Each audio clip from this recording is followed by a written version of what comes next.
नमस्कार दोस्तों, स्वागत है आप सभी साथियों का एक स्मार्ट स्टडी पर।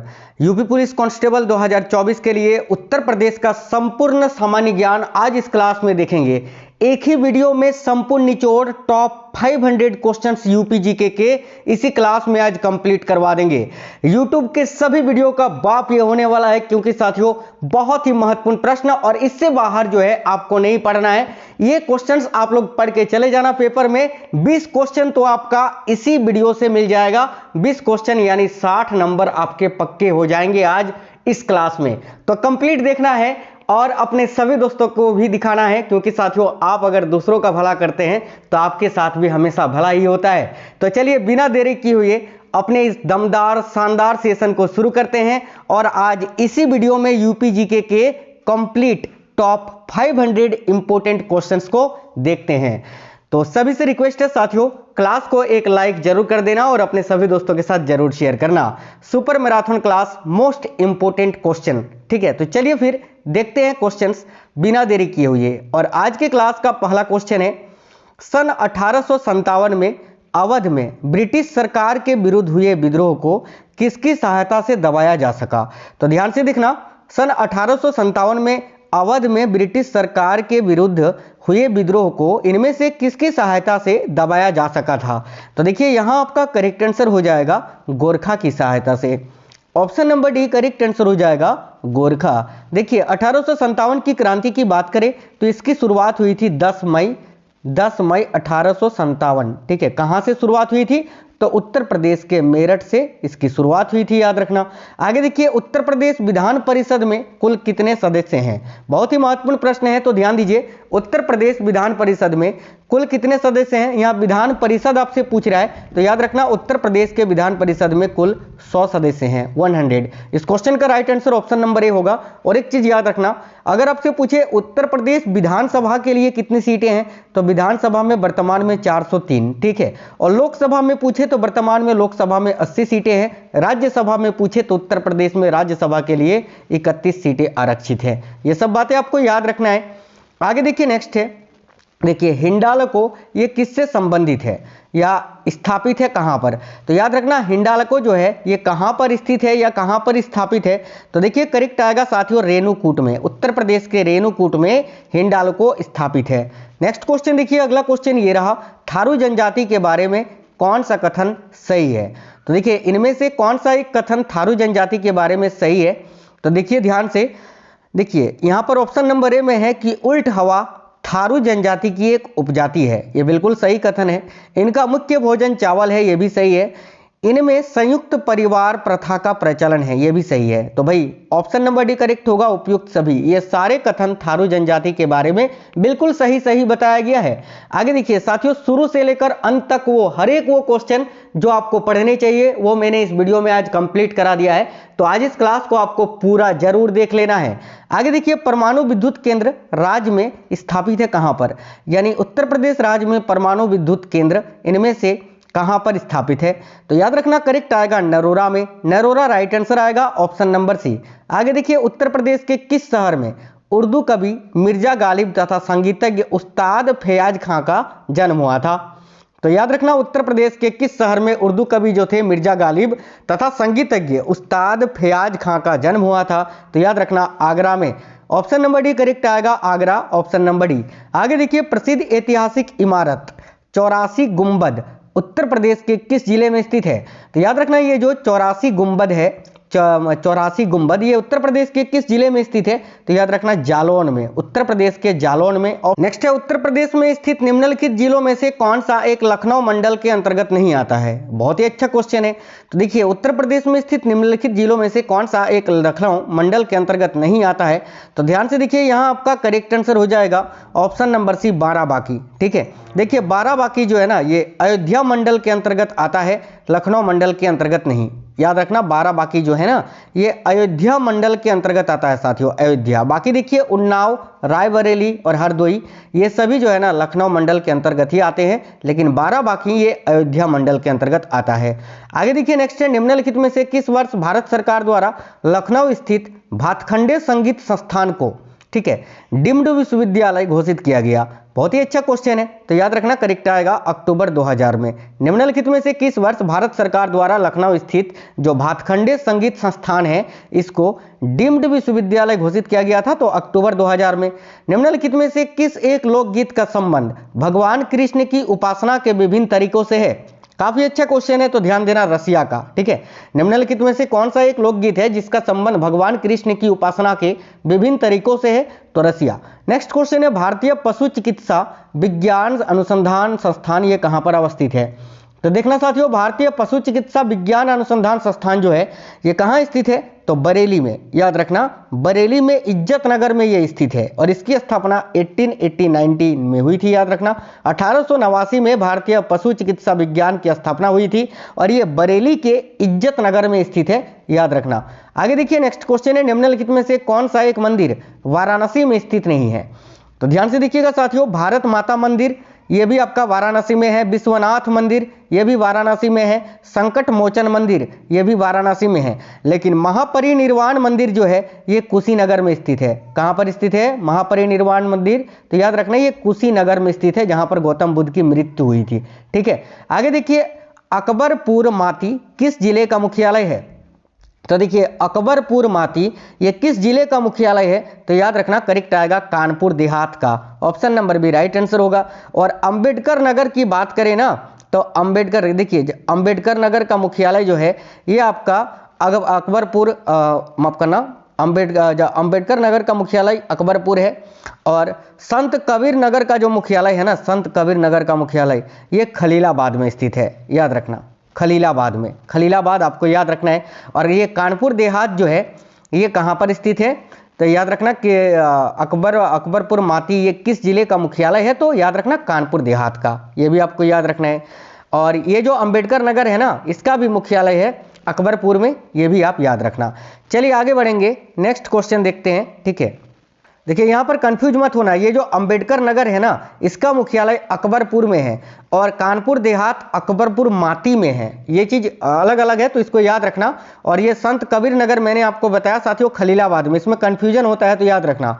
अकबर का प्रसिद्ध मकबरा सिकंदरा में है, यह स्थान उत्तर प्रदेश के किस जिले में स्थित है? तो देखिए आपने पढ़ा है कि अकबर का मकबरा ये सिकंदरा में है, लेकिन सिकंदरा उत्तर प्रदेश के किस जिले में स्थित है? तो याद रखिएगा आगरा में। Option number B Agra right है।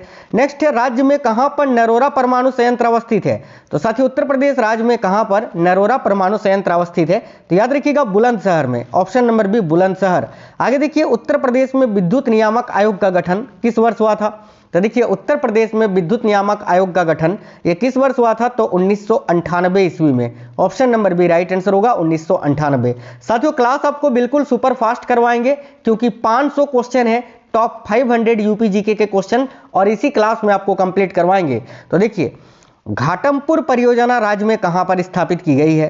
तो ध्यान से देखिएगा, घाटमपुर परियोजना ये राज्य में कहां पर स्थापित की गई है? तो रमाबाई नगर में साथियों, याद रखना Ramabai Nagar. Option number C. Next है बेतवा नदी पर निर्मित राजघाट बांध परियोजना किन राज्यों की संयुक्त परियोजना है? तो देखिए बेतवा नदी पर निर्मित राजघाट बांध परियोजना जो है ये किन राज्यों की संयुक्त परियोजना है? तो याद रखना करेक्ट आएगा उत्तर प्रदेश और मध्य प्रदेश के। ऑप्शन नंबर बी, ये जो राजघाट बांध परियोजना है ये उत्तर प्रदेश और मध्य प्रदेश राज्य की संयुक्त परियोजना है और ये बेतवा नदी पर स्थित है। याद रखना। देश का कुल खाद्यान्न का कितना प्रतिशत उत्पादन उत्तर प्रदेश राज्य से होता है? तो देखिए राइट आएगा 18.6%। ऑप्शन नंबर बी करेक्ट है। याद रखना उत्तर प्रदेश में गोविंद बल्लभ पंत सागर परियोजना ये कहाँ स्थित है? तो देखिए उत्तर प्रदेश में गोविंद बल्लभ पंत सागर परियोजना जो है ये कहां पर स्थित है? तो पिपरी सोनभद्र क्षेत्र में। देखिए गोविंद बल्लभ पंत ये कौन थे? उत्तर प्रदेश के फर्स्ट मुख्यमंत्री, पहले मुख्यमंत्री थे यूपी के और उत्तर प्रदेश में सबसे अधिक लंबे मतलब कि सबसे लंबे समय तक रहने वाले मुख्यमंत्री भी थे। याद रखना गोविंद बल्लभ पंत। वर्तमान में उत्तर प्रदेश के मुख्यमंत्री कौन है? तो योगी आदित्यनाथ जी हैं। और वर्तमान में उत्तर प्रदेश की राज्यपाल कौन है? तो याद रखिएगा आनंदीबेन पटेल हैं। आगे देखिए नेक्स्ट है निम्न में से कौन सी परियोजना इलाहाबाद जिले में स्थित है? तो देखिए इनमें से कौन सी परियोजना है जो इलाहाबाद जिले में स्थित है? तो उपरोक्त सभी, जैसे कि देखिए करछाना ताप विद्युत केंद्र भी इलाहाबाद में है, मैजा ताप विद्युत परियोजना भी इलाहाबाद में है और बारा ताप विद्युत केंद्र भी इलाहाबाद में है। तो ऑप्शन नंबर डी राइट होगा। उत्तर प्रदेश में बेलन घाटी की खुदाई किसके निर्देशन में कराई गई? तो देखिएगा उत्तर प्रदेश में बेलन घाटी की जो खुदाई है वो साथियों GR शर्मा, याद रखिए option number C GR Sharma के निर्देशन में कराई गई थी। आगे देखिए 19वें कॉमनवेल्थ गेम्स 2010 में राज्य के किस खिलाड़ी ने जिम्नास्टिक में रजत पदक प्राप्त किया था? तो करेक्ट आएगा आशीष ने, ऑप्शन नंबर सी करेक्ट होगा आशीष। आगे देखिए राज्य की कौन सी जनजाति इस्लाम धर्म को मानती है? यानी उत्तर प्रदेश राज्य की इनमें से कौन सी जनजाति है जो इस्लाम धर्म को मानती है? तो देखिए राइट आएगा option number B मागीहीर। Uttar Pradesh की ये जो मागीहीर जनजाति है ये इस्लाम धर्म को मानती है, याद रखना। आगे देखिए राज्य की वह जनजाति जो दीपावली त्योहार को शोक के रूप में मनाते हैं? तो राइट आंसर आएगा थारू। ये क्वेश्चन वेरी वेरी इंपॉर्टेंट है, याद रखना। वैसे मैंने 500 क्वेश्चन लिया है और बिल्कुल सिलेक्टेड क्वेश्चन लिया है, हर एक क्वेश्चन वेरी वेरी इंपॉर्टेंट है। आगे देखिए वैकल्पिक ऊर्जा के विकास हेतु वैकल्पिक ऊर्जा विकास संस्थान की स्थापना उत्तर प्रदेश में कब की गई थी? तो राइट आंसर होगा 1983 में, याद रखना। वैकल्पिक ऊर्जा विकास संस्थान की स्थापना कब हुई थी? तो 1983 में। आगे देखिए उत्तर प्रदेश में वैकल्पिक ऊर्जा से संबंधित एक शोध व प्रशिक्षण केंद्र की स्थापना कहाँ की गई है? तो राइट आंसर आएगा चिन्हट में, याद रखिए उत्तर प्रदेश के चिन्हट में, option number D. Uttar Pradesh में उर्दू को द्वितीय राजभाषा कब घोषित किया गया था? ये क्वेश्चन भी काफ़ी अच्छा है। तो 1989 में, याद रखना 1989 ईस्वी में उर्दू को उत्तर प्रदेश का द्वितीय राजभाषा के रूप में दर्जा दिया गया है। उत्तर प्रदेश का 2 राजभाषा है, एक तो आपका हिंदी है और एक आपका उर्दू है, और उर्दू को 1989 में मान्यता दी गई थी, याद रखना।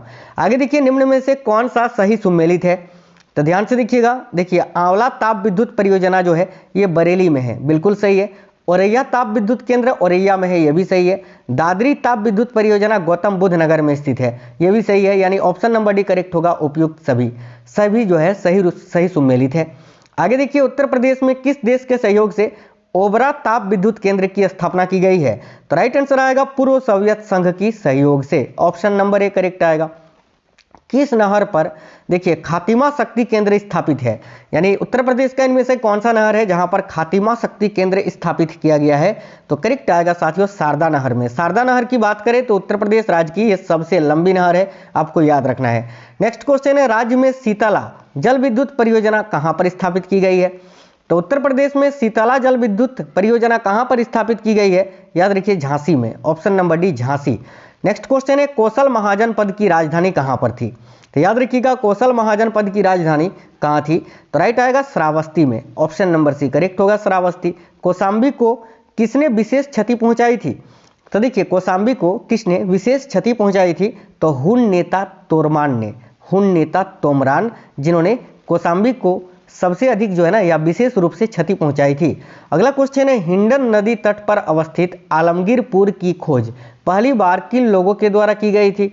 तो भाई हिंडन नदी तट पर अवस्थित है ये आलमगीरपुर, और इसकी खोज पहली बार किन लोगों के द्वारा की गई थी? तो याद रखना भारत सेवक समाज के द्वारा, ऑप्शन नंबर सी करेक्ट होगा। आगे देखिए निम्न में से पवन ऊर्जा मॉनिटरिंग स्टेशन कहां पर लगाए गए हैं? तो देखिए उत्तर प्रदेश में पवन ऊर्जा मॉनिटरिंग स्टेशन निम्न में से कहां पर लगाए गए हैं? तो भाई देखिए उपरोक्त सभी में, महोबा जिले में, चित्रकूट जिले में और गोरखपुर जिले में, ऑप्शन नंबर डी करेक्ट होगा। कोयला पर आधारित अनपरा ताप विद्युत केंद्र कहां स्थित है? तो देखिए कोयला पर आधारित उत्तर प्रदेश में ये अनपरा ताप विद्युत केंद्र जो है ये कहाँ है? तो सोनभद्र में, ऑप्शन नंबर बी राइट होगा सोनभद्र। केंद्र सरकार ने किस वर्ष उत्तर प्रदेश की 10 नई जनजातियों को सूचीबद्ध किया था? तो करेक्ट आएगा 2003 में, याद रखना। नेक्स्ट क्वेश्चन देखिए कौशाम्बी किस महाजनपद की राजधानी थी? तो भाई याद रखिएगा साथियों कौशाम्बी किस महाजनपद की राजधानी थी? तो याद रखिए वत्स महाजनपद की, ऑप्शन नंबर डी। उत्तर वैदिक काल में मृदभांड के अवशेष किस राज्य से प्राप्त हुए हैं? तो देखिए उत्तर वैदिक काल में मृदभांड के अवशेष जो है ये कहां से? तो याद रखिएगा उत्तर प्रदेश राज्य से प्राप्त हुए हैं, ऑप्शन नंबर बी करेक्ट हो जाएगा। उत्तर वैदिक काल में देखिए मेरठ, दिल्ली व थानेश्वर किस महाजनपद राज्य का विस्तार क्षेत्र था जिनकी राजधानी इंद्रप्रस्थ या इंद्रपाल थी? तो देखिए राइट आएगा ऑप्शन नंबर डी कुरु महाजनपद की, याद रखिएगा कुरु महाजनपद। आगे देखिए उत्तर प्रदेश में सर्वाधिक जौ उत्पादक जिला कौन सा है? यानी उत्तर प्रदेश का वो कौन सा जिला है जहां से सबसे अधिक जौ का उत्पादन होता है? तो करेक्ट आएगा फिरोजाबाद से, ऑप्शन नंबर डी फिरोजाबाद। अगला क्वेश्चन है प्रदेश में सर्वाधिक चावल उत्पादक जिला कौन सा है? देखिए प्रदेश यानी उत्तर प्रदेश आपको पढ़ना है, 500 में 500 क्वेश्चन केवल उत्तर प्रदेश जीके के हैं। ठीक है, तो प्रदेश यानी उत्तर प्रदेश ही आपको समझना है। तो देखिए प्रदेश में सर्वाधिक चावल उत्पादक जिला कौन सा है, तो याद रखिएगा ऑप्शन नंबर सी करेक्ट आएगा साथियों। देखिए शाहजहांपुर से सबसे अधिक चावल उत्पादित किया जाता है उत्तर प्रदेश में। और चावल उत्पादन के मामले में उत्तर प्रदेश जो है ना पूरे भारत में दूसरा स्थान रखता है। पहले स्थान पर वेस्ट बंगाल है, दूसरे नंबर पर आता है उत्तर प्रदेश। आगे देखिए उत्तर प्रदेश में खाद्य पार्क की स्थापना कहाँ की गई है, तो राइट आंसर होगा नोएडा में। याद रखिएगा उत्तर प्रदेश में ये जो खाद्य पार्क है इसकी स्थापना नोएडा में की गई है। नेक्स्ट क्वेश्चन है प्रारंभिक कृषि ऋण समितियां कृषक सदस्यों को कितने प्रतिशत ब्याज पर ऋण देती है, तो प्रारंभिक कृषि ऋण समितियां कृषक सदस्यों को कितने प्रतिशत ब्याज पर ऋण देती है, तो याद रखना 3% ब्याज पर। ऑप्शन नंबर ए राइट होगा 3%। ये क्वेश्चन काफी इंपॉर्टेंट है। उत्तर प्रदेश में चकबंदी कार्यक्रम कब प्रारंभ की गई थी, ये भी क्वेश्चन बहुत ही महत्वपूर्ण है। तो देखिए उत्तर प्रदेश में चकबंदी कार्यक्रम कब प्रारंभ की गई थी, तो 1954 में 1954 याद रखिएगा। आम आदमी बीमा योजना उत्तर प्रदेश में कब लागू हुई थी, तो भाई आम आदमी बीमा योजना उत्तर प्रदेश में 2008 में लागू हुई थी। Option number C 2008। आगे देखिए आपदा राहत निधि, देखिए आपदा राहत निधि में केंद्र सरकार का योगदान कितना प्रतिशत होता है, तो भाई राइट आंसर आएगा 75%। पहले 50% था, अभी 75% है, याद रखना। आगे देखिए उत्तर प्रदेश में सीलिंग कानून कब लाया गया था, तो देखिएगा उत्तर प्रदेश राज्य में सीलिंग कानून जो है 1960 में लाया गया था। अब देखिए ये सीलिंग कानून क्या होता है, मैंने लिखा है यहाँ पर, ध्यान से देखिए। तो महाराजाओं या जमींदारों से प्राप्त भूमि है जो शासन के अधीन रहती है और जिसका पट्टा जरूरतमंदों को दिया जाता है ताकि वे उस पर खेती कर सके। इस भूमि को बेचा नहीं जा सकता है, यहाँ किसी तरह की बिल्डिंग नहीं बनाई जा सकती है, न ही किसी तरह का व्यवसाय किया जाता है या जा सकता है। इसी को कहा जाता है सीलिंग कानून, याद रखना। ठीक है, आगे देखिए नेक्स्ट क्वेश्चन ये रहा, उत्तर प्रदेश जमींदारी विनाश एवं भूमि व्यवस्था अधिनियम कब पारित किया गया था, तो याद रखिए उत्तर प्रदेश जमींदारी विनाश एवं भूमि व्यवस्था अधिनियम जो है साथियों 1950 में पारित किया गया था। ऑप्शन नंबर है 1950। राज्य में जोनेश्वर मिश्र ग्राम योजना कब आरंभ हुई थी, तो उत्तर प्रदेश राज्य में जोनेश्वर मिश्र ग्राम योजना ये कब प्रारंभ हुई थी, तो याद रखिए 2012 में। Option number C 2012। गन्ने का सर्वाधिक उत्पादन वाला जिला कौन सा है, यानी उत्तर प्रदेश का कौन सा जिला है जो सबसे अधिक गन्ने का उत्पादन करता है, तो साथियों याद रखिएगा मुजफ्फरनगर में। Option number D. Next question है सरसों का सर्वाधिक उत्पादक जिला कौन सा है, तो देखिए सरसों का सबसे अधिक उत्पादन करने वाला जिला उत्तर प्रदेश का है आगरा जिला। Option number B Agra. खलिहान अग्नि दुर्घटना सहायता योजना में न्यूनतम कितनी धनराशि की सहायता दी जाती है, तो याद रखिए करेक्ट आएगा 75,000 रुपए की। Option number D. आगे देखिए उत्तर प्रदेश में कुल कितने जैविक उर्वरक उत्पादक केंद्र है, तो याद रखिएगा उत्तर प्रदेश में कुल कितने जैविक उर्वरक उत्पादक केंद्र है, तो 17 याद रखना 17। Option number B. Next question देखिए सीलघर मृदा परीक्षण संस्थान कहाँ स्थित है, तो भाई सीलघर मृदा परीक्षण संस्थान जो है साथियों ये कहाँ पर स्थित है, तो इलाहाबाद में। इलाहाबाद का अभी वर्तमान नाम प्रयागराज है, याद रखना। उत्तर प्रदेश में कितनी मृदा सर्वेक्षण इकाइयां हैं, तो देखिए उत्तर प्रदेश में जो ना साथियों कुल 10, याद रखना 10 मृदा सर्वेक्षण इकाइयां हैं। ऑप्शन नंबर ए। अगला क्वेश्चन है आइसोपाम योजना में क्या सम्मिलित नहीं है, तो आइसोपाम योजना में देखिए दलहन, तिलहन और मक्का ये तीनों शामिल हैं, आलू इसमें शामिल नहीं है, तो ऑप्शन नंबर डी राइट होगा आलू। नेक्स्ट है राष्ट्रीय देखिए जलागम विकास कार्यक्रम कितने प्रतिशत से कम सिंचाई क्षमता वाले क्षेत्रों में लागू किया गया है, तो भाई देखिएगा राष्ट्रीय जलागम विकास कार्यक्रम कितने प्रतिशत से कम सिंचाई क्षमता वाले क्षेत्रों में लागू किया गया है साथियों, तो याद रखिएगा 30% से कम। ठीक है, 30% से कम सिंचाई क्षमता वाले जो क्षेत्र हैं वहीं पर ये राष्ट्रीय जलागम विकास कार्यक्रम लागू किया गया है। आगे देखिए उत्तर प्रदेश भूमि सुधार निगम की स्थापना कब की गई थी, तो याद रखिएगा 1978 में। देखिए 1978 में उत्तर प्रदेश में भूमि सुधार निगम की स्थापना हुई थी। उत्तर प्रदेश भूमि विकास एवं जल संसाधन विकास प्रशिक्षण संस्थान कहाँ है, तो राइट आंसर होगा साथियों याद रखिएगा करेक्ट है लखनऊ में। देखिए उत्तर प्रदेश में भूमि विकास एवं जल संसाधन विकास प्रशिक्षण जो है ये कहाँ पर स्थित है, तो याद रखना है आपको लखनऊ में। आगे देखिए उत्तर प्रदेश में किसान क्रेडिट कार्ड योजना कब से चलाई जा रही है, तो करेक्ट आएगा 2003 से। Option number D 2003।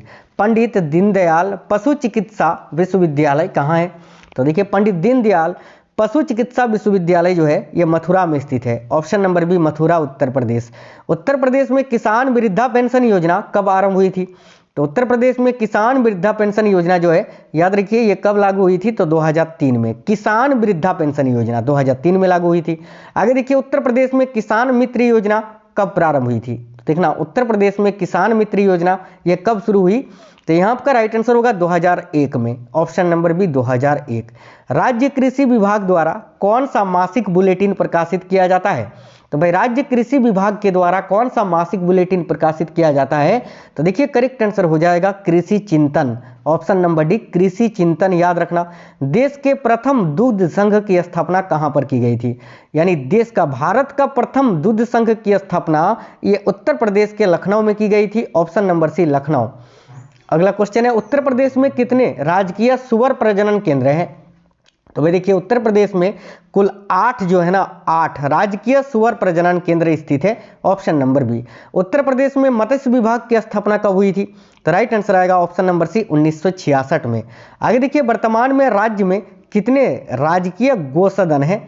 तो वर्तमान में उत्तर प्रदेश राज्य में कितने राजकीय गौसदन हैं? तो देखिए गौसदन कितने हैं भाई? तो याद रखना करेक्ट आंसर हो जाएगा 8। ऑप्शन नंबर ए यहाँ भी आपका करेक्ट हो जाएगा।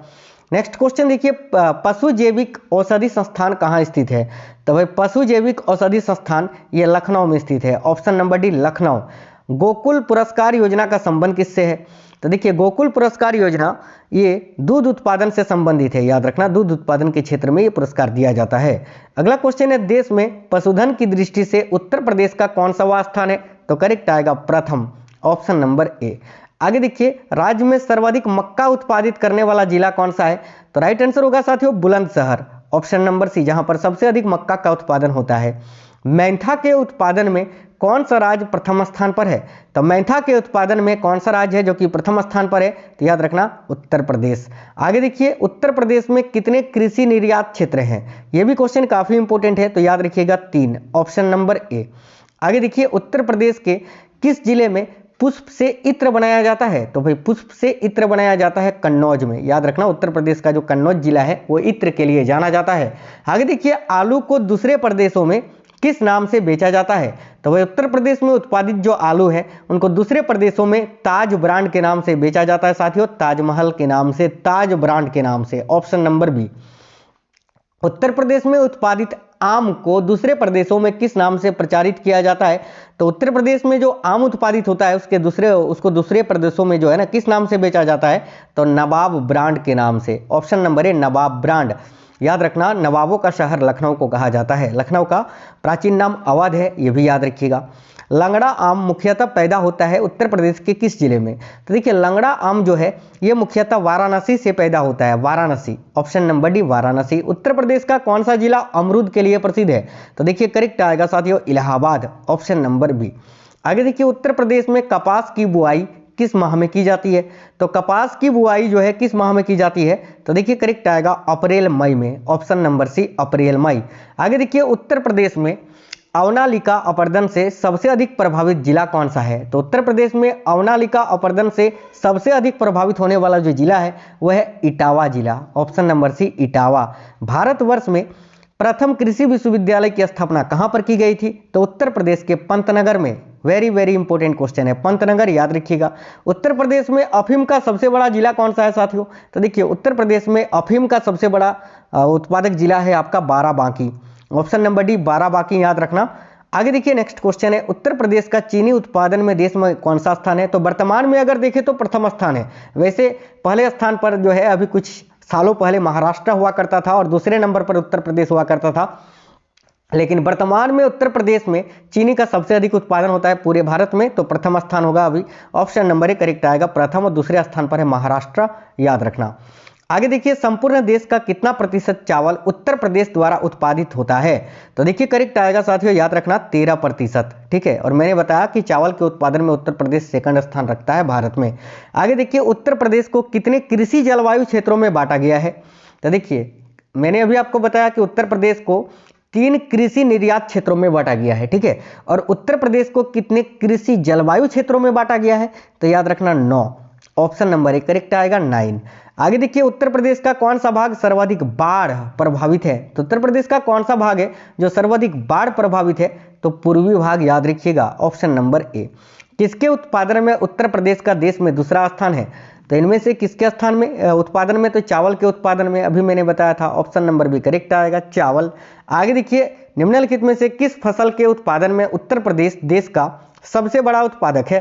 तो देखिए किस फसल के उत्पादन में उत्तर प्रदेश देश का सबसे बड़ा उत्पादक है? इनमें से तो करेक्ट आएगा साथियों आलू के उत्पादन में, ऑप्शन नंबर ए आलू।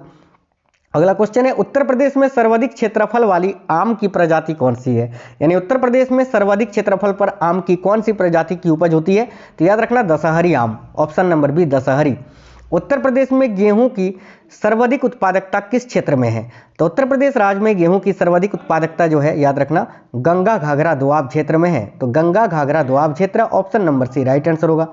आगे देखिए उत्तर प्रदेश में गेहूं का सर्वाधिक उत्पादक जिला कौन सा है? तो भाई याद रखिएगा उत्तर प्रदेश में गेहूं का सर्वाधिक उत्पादक जिला है आपका गोरखपुर, करेक्ट आएगा साथियों ऑप्शन नंबर सी। और पूरे भारत में उत्तर प्रदेश में ही जो है सबसे अधिक गेहूं का उत्पादन होता है। आगे देखिए उत्तर प्रदेश में गेहूं की फसल कब बोई जाती है? तो साथियों गेहूं जो है ये आपका रबी फसल है, और रबी फसल की बुआई कब होती है? अक्टूबर नवंबर में होती है। तो राइट आंसर होगा ऑप्शन नंबर ए अक्टूबर नवंबर। उत्तर प्रदेश की प्रमुख नकदी फसल कौन सी है? तो याद रखिएगा उत्तर प्रदेश राज्य की प्रमुख नकदी फसल जो है वो है गन्ना, ऑप्शन नंबर सी राइट होगा गन्ना। वायु अपर्दन से सर्वाधिक प्रभावित क्षेत्र कौन सा है? तो देखिए वायु अपर्दन से सर्वाधिक प्रभावित होने वाला क्षेत्र जो है वो है आपका पश्चिमी Uttar Pradesh, option number B correct answer होगा। आगे देखिए साथियों किस प्रकार के अपर्दन को किसान की मौत कहा जाता है? तो याद रखिएगा किस प्रकार के अपर्दन को किसान की मौत कहा जाता है?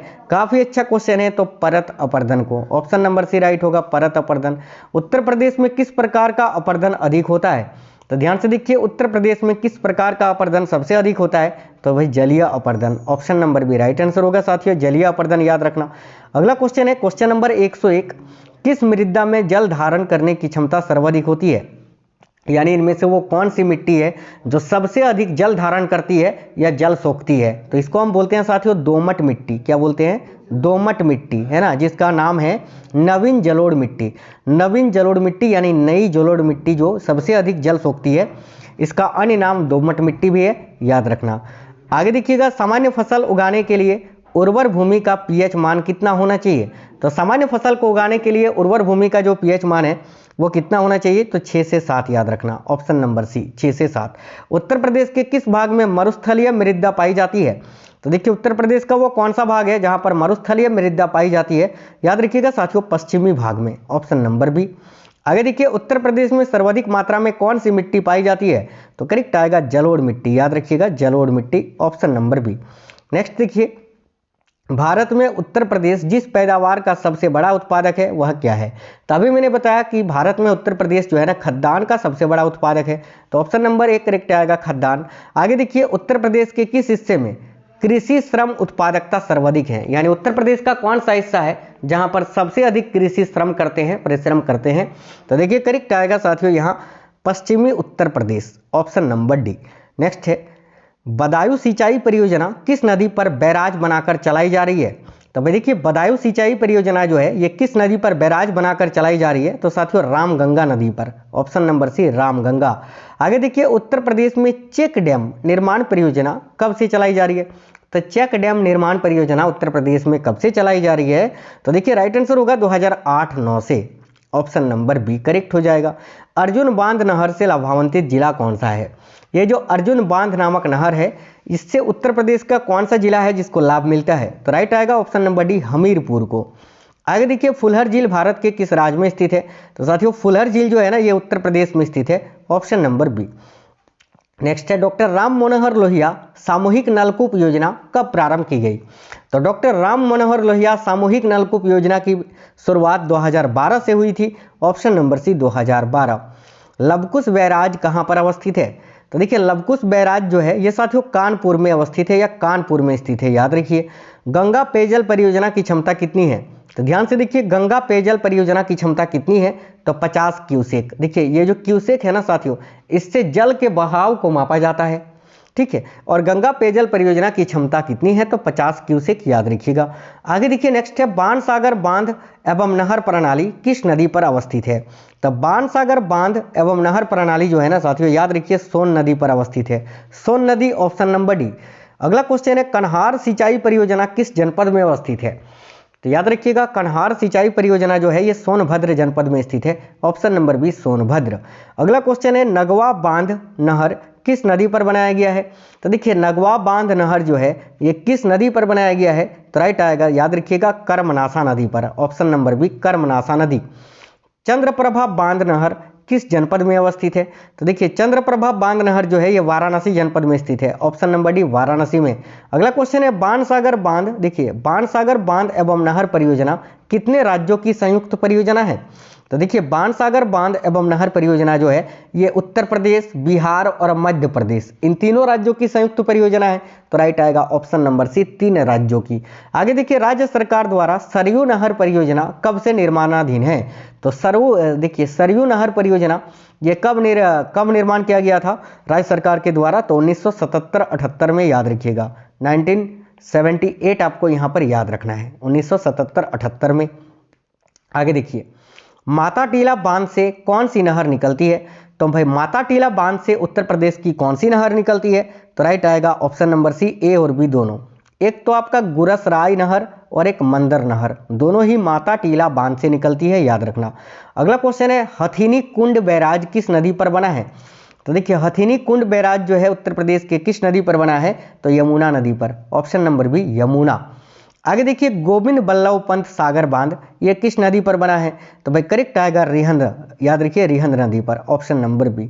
आगे देखिएगा साथियों आगरा नहर से कितने राज्य लाभान्वित होते हैं। तो देखिए आगरा नहर से जो है ना साथियों कुल 4 राज्य को लाभ मिलता है, और ये 4 राज्य कौन कौन से हैं, तो एक आपका राजस्थान हो गया, ठीक है, एक आपका हरियाणा हो गया, एक आपका दिल्ली हो गया और एक उत्तर प्रदेश। आगरा नहर से कुल 4 राज्यों को लाभ मिलता है, याद रखिएगा। निम्न में से कौन सी नहर उत्तर प्रदेश व मध्य प्रदेश की संयुक्त परियोजना है। तो देखिए इनमें से कौन सी नहर है जो उत्तर प्रदेश और मध्य प्रदेश की संयुक्त परियोजना है, तो भाई केन नहर, याद रखना, ऑप्शन नंबर डी केन नहर।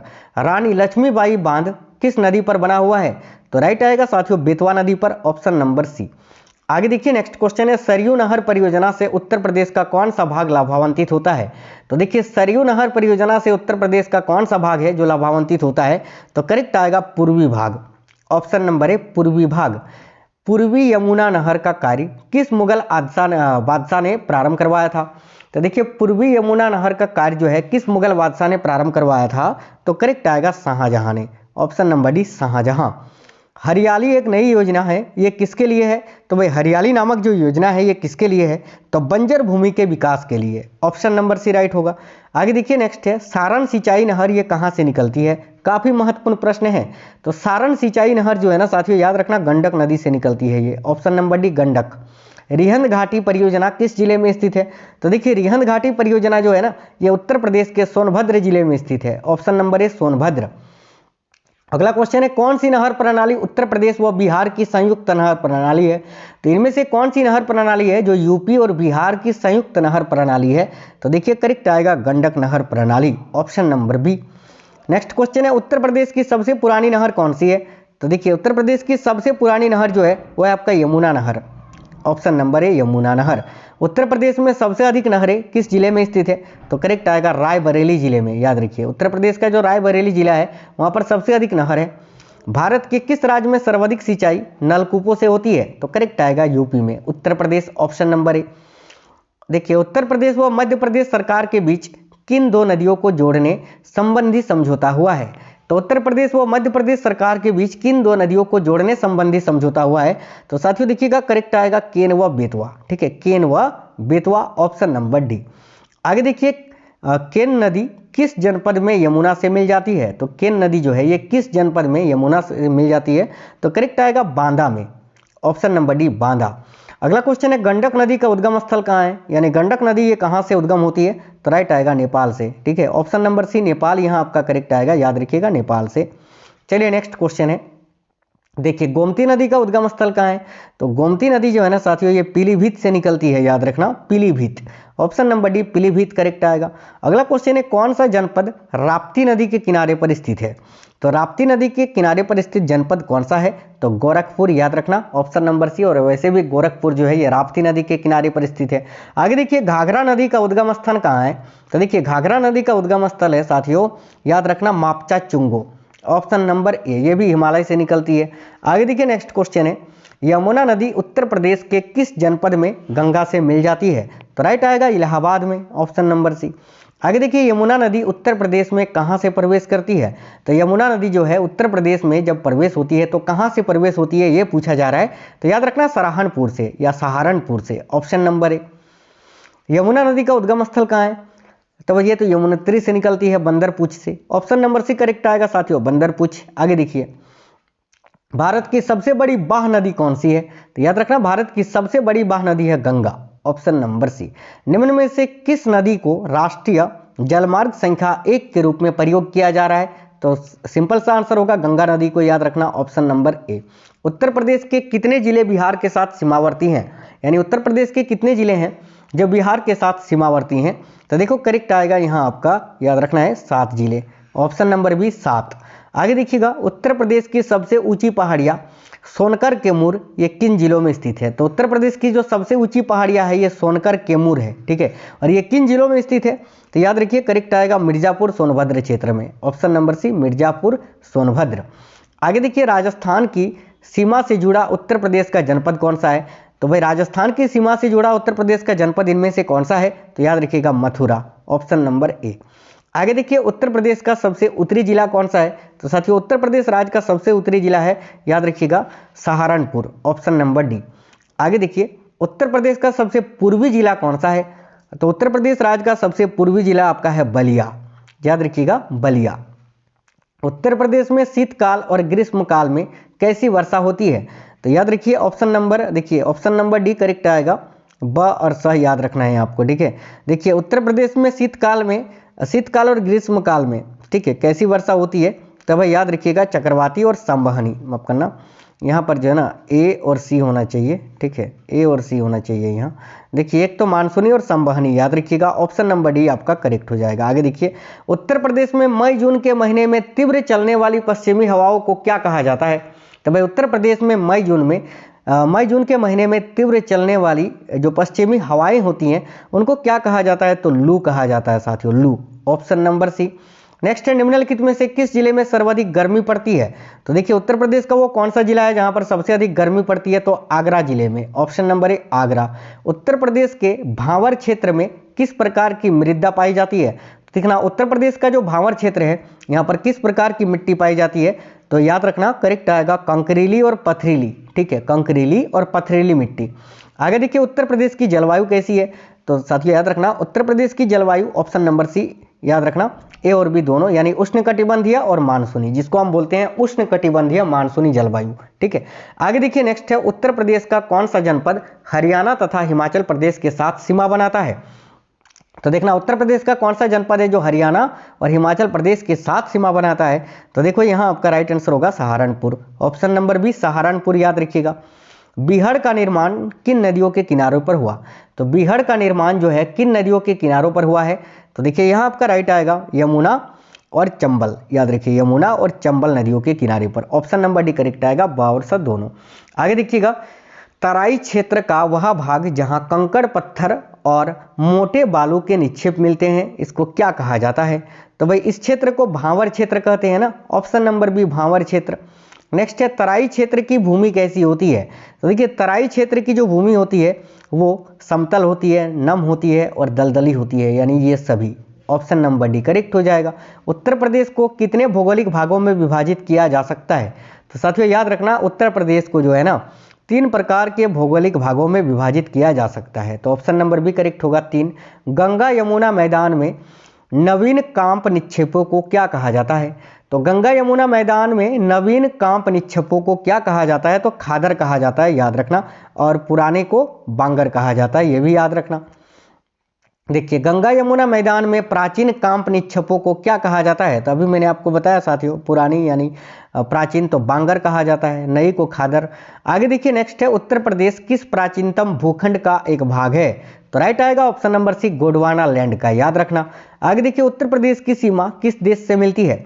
तो एकमात्र देखिए उत्तर प्रदेश राज्य जो है, ठीक है, उत्तर प्रदेश कुल 8 राज्यों के साथ सीमा साझा करता है, एक केंद्र शासित प्रदेश दिल्ली के साथ और एक देश के साथ भी, और वो देश है नेपाल, याद रखना। नेपाल करेक्ट होगा। उत्तर प्रदेश के देखिए उत्तर प्रदेश के उत्तर में कौन सी पर्वत श्रेणियां हैं? तो राइट आएगा साथियों, याद रखना, शिवालिक पर्वत श्रेणियां, ऑप्शन नंबर बी। उत्तर प्रदेश की सीमाएं कितने राज्यों को स्पर्श करती है? तो अभी मैंने बताया आपको 8 राज्यों को, ठीक है।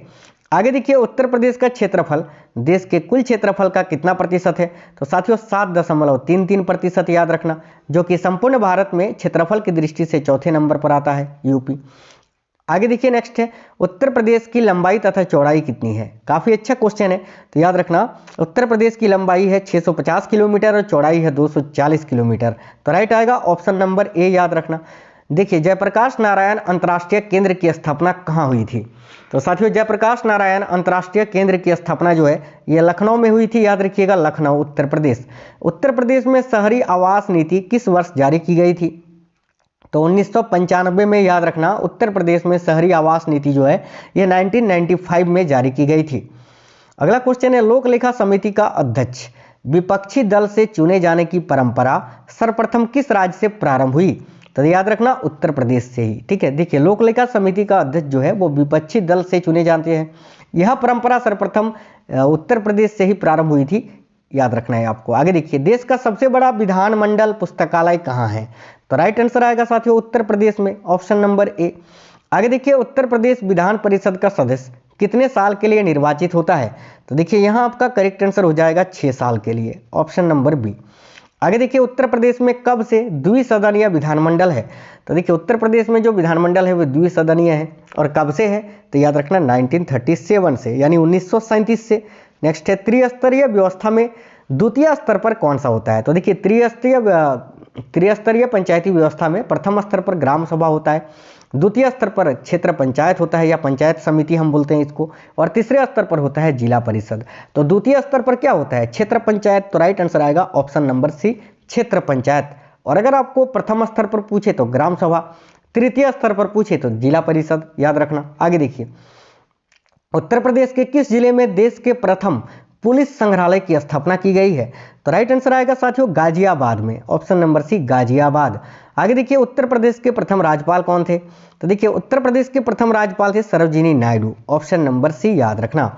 आगे देखिए उत्तर प्रदेश के प्रथम राज्य मुख्य सूचना आयुक्त कौन थे?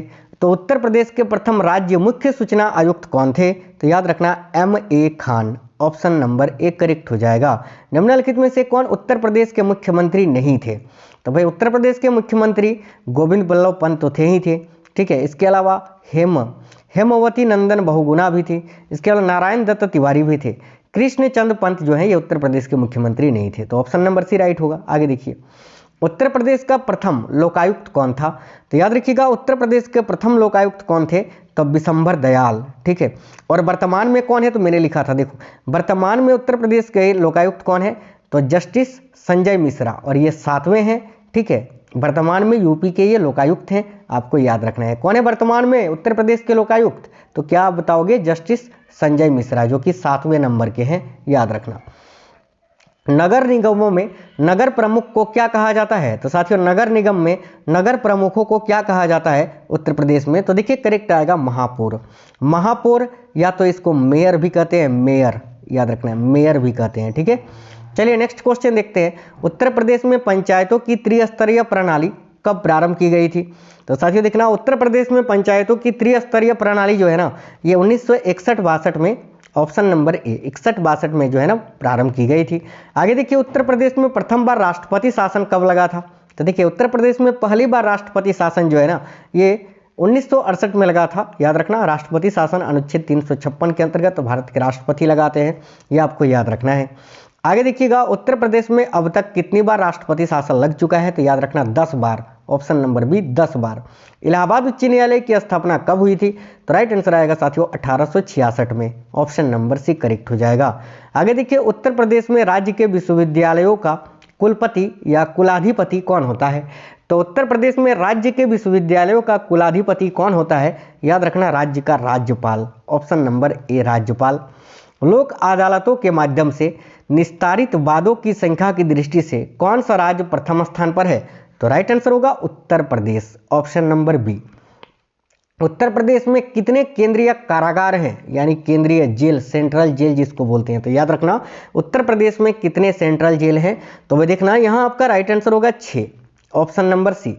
आगे देखिएगा साथियों, संपूर्णानंद कारागार प्रशिक्षण संस्थान ये कहाँ पर स्थित है? तो संपूर्णानंद कारागार प्रशिक्षण संस्थान जो है, याद रखना ये लखनऊ में स्थित है, ऑप्शन नंबर सी लखनऊ। उत्तर प्रदेश में राज्यसभा की कितनी सीटें हैं? तो अभी मैंने आपको बताया था 31 सीटें हैं, ऑप्शन नंबर सी। उत्तर प्रदेश विधान परिषद के प्रथम सभापति कौन थे? तो देखिए, उत्तर प्रदेश विधान परिषद के प्रथम सभापति कौन थे? तो यहाँ आपको याद रखना है चंद्रभाल, ऑप्शन नंबर सी करेक्ट हो जाएगा साथियों, चंद्रभाल। आगे देखिए, किस जनपद में सबसे कम विधानसभा सीटें हैं? यानी उत्तर प्रदेश का कौन सा जनपद है जहां पर सबसे कम विधानसभा सीटें हैं? तो देखिए, यहाँ आपका राइट आंसर होगा महोबा में, ऑप्शन नंबर सी महोबा। किस जनपद में सर्वाधिक विधानसभा सीटें हैं? तो भाई याद रखिएगा इलाहाबाद में, ऑप्शन नंबर सी इलाहाबाद। उत्तर प्रदेश के पहले विधानसभा अध्यक्ष कौन थे? तो देखिए, उत्तर प्रदेश के पहले विधानसभा अध्यक्ष इनमें से कौन थे? तो यहाँ आपका करेक्ट आएगा पुरुषोत्तम दास टंडन, याद रखना ऑप्शन नंबर बी पुरुषोत्तम दास टंडन। नेक्स्ट देखिए, अजीजन बेगम का जन्म कहाँ हुआ था? तो साथियों, अजीजन बेगम का जन्म जो है ना, ये लखनऊ में हुआ था, याद रखना ऑप्शन नंबर ए लखनऊ। 1857 के विद्रोह में किसे पकड़ने हेतु अंग्रेजों ने 1 लाख का इनाम रखा था? तो भाई याद रखिएगा नाना साहब को पकड़ने के लिए, option number C. Jawaharlal Nehru को भारतीय राष्ट्रीय कांग्रेस का महासचिव कब बनाया गया था? तो देखिए, जवाहरलाल नेहरू को भारतीय राष्ट्रीय कांग्रेस का महासचिव जो है 1923 में बनाया गया था। जवाहरलाल नेहरू का संबंध यूपी से ही है, इनका जन्म भी इलाहाबाद में ही हुआ था। आगे देखिएगा, अकबर, देखिए अकबर ने किसे कविराज की उपाधि दी थी? तो राइट आएगा साथियों बीरबल को, ऑप्शन नंबर डी बीरबल। आगे देखिए, मुगल कालीन में दहसाला बंदोबस्त को किसने लागू किया था? तो मुगल कालीन में दहसाला बंदोबस्त को साथियों याद रखना राजा टोडरमल ने लागू किया था, ऑप्शन नंबर बी राजा टोडरमल।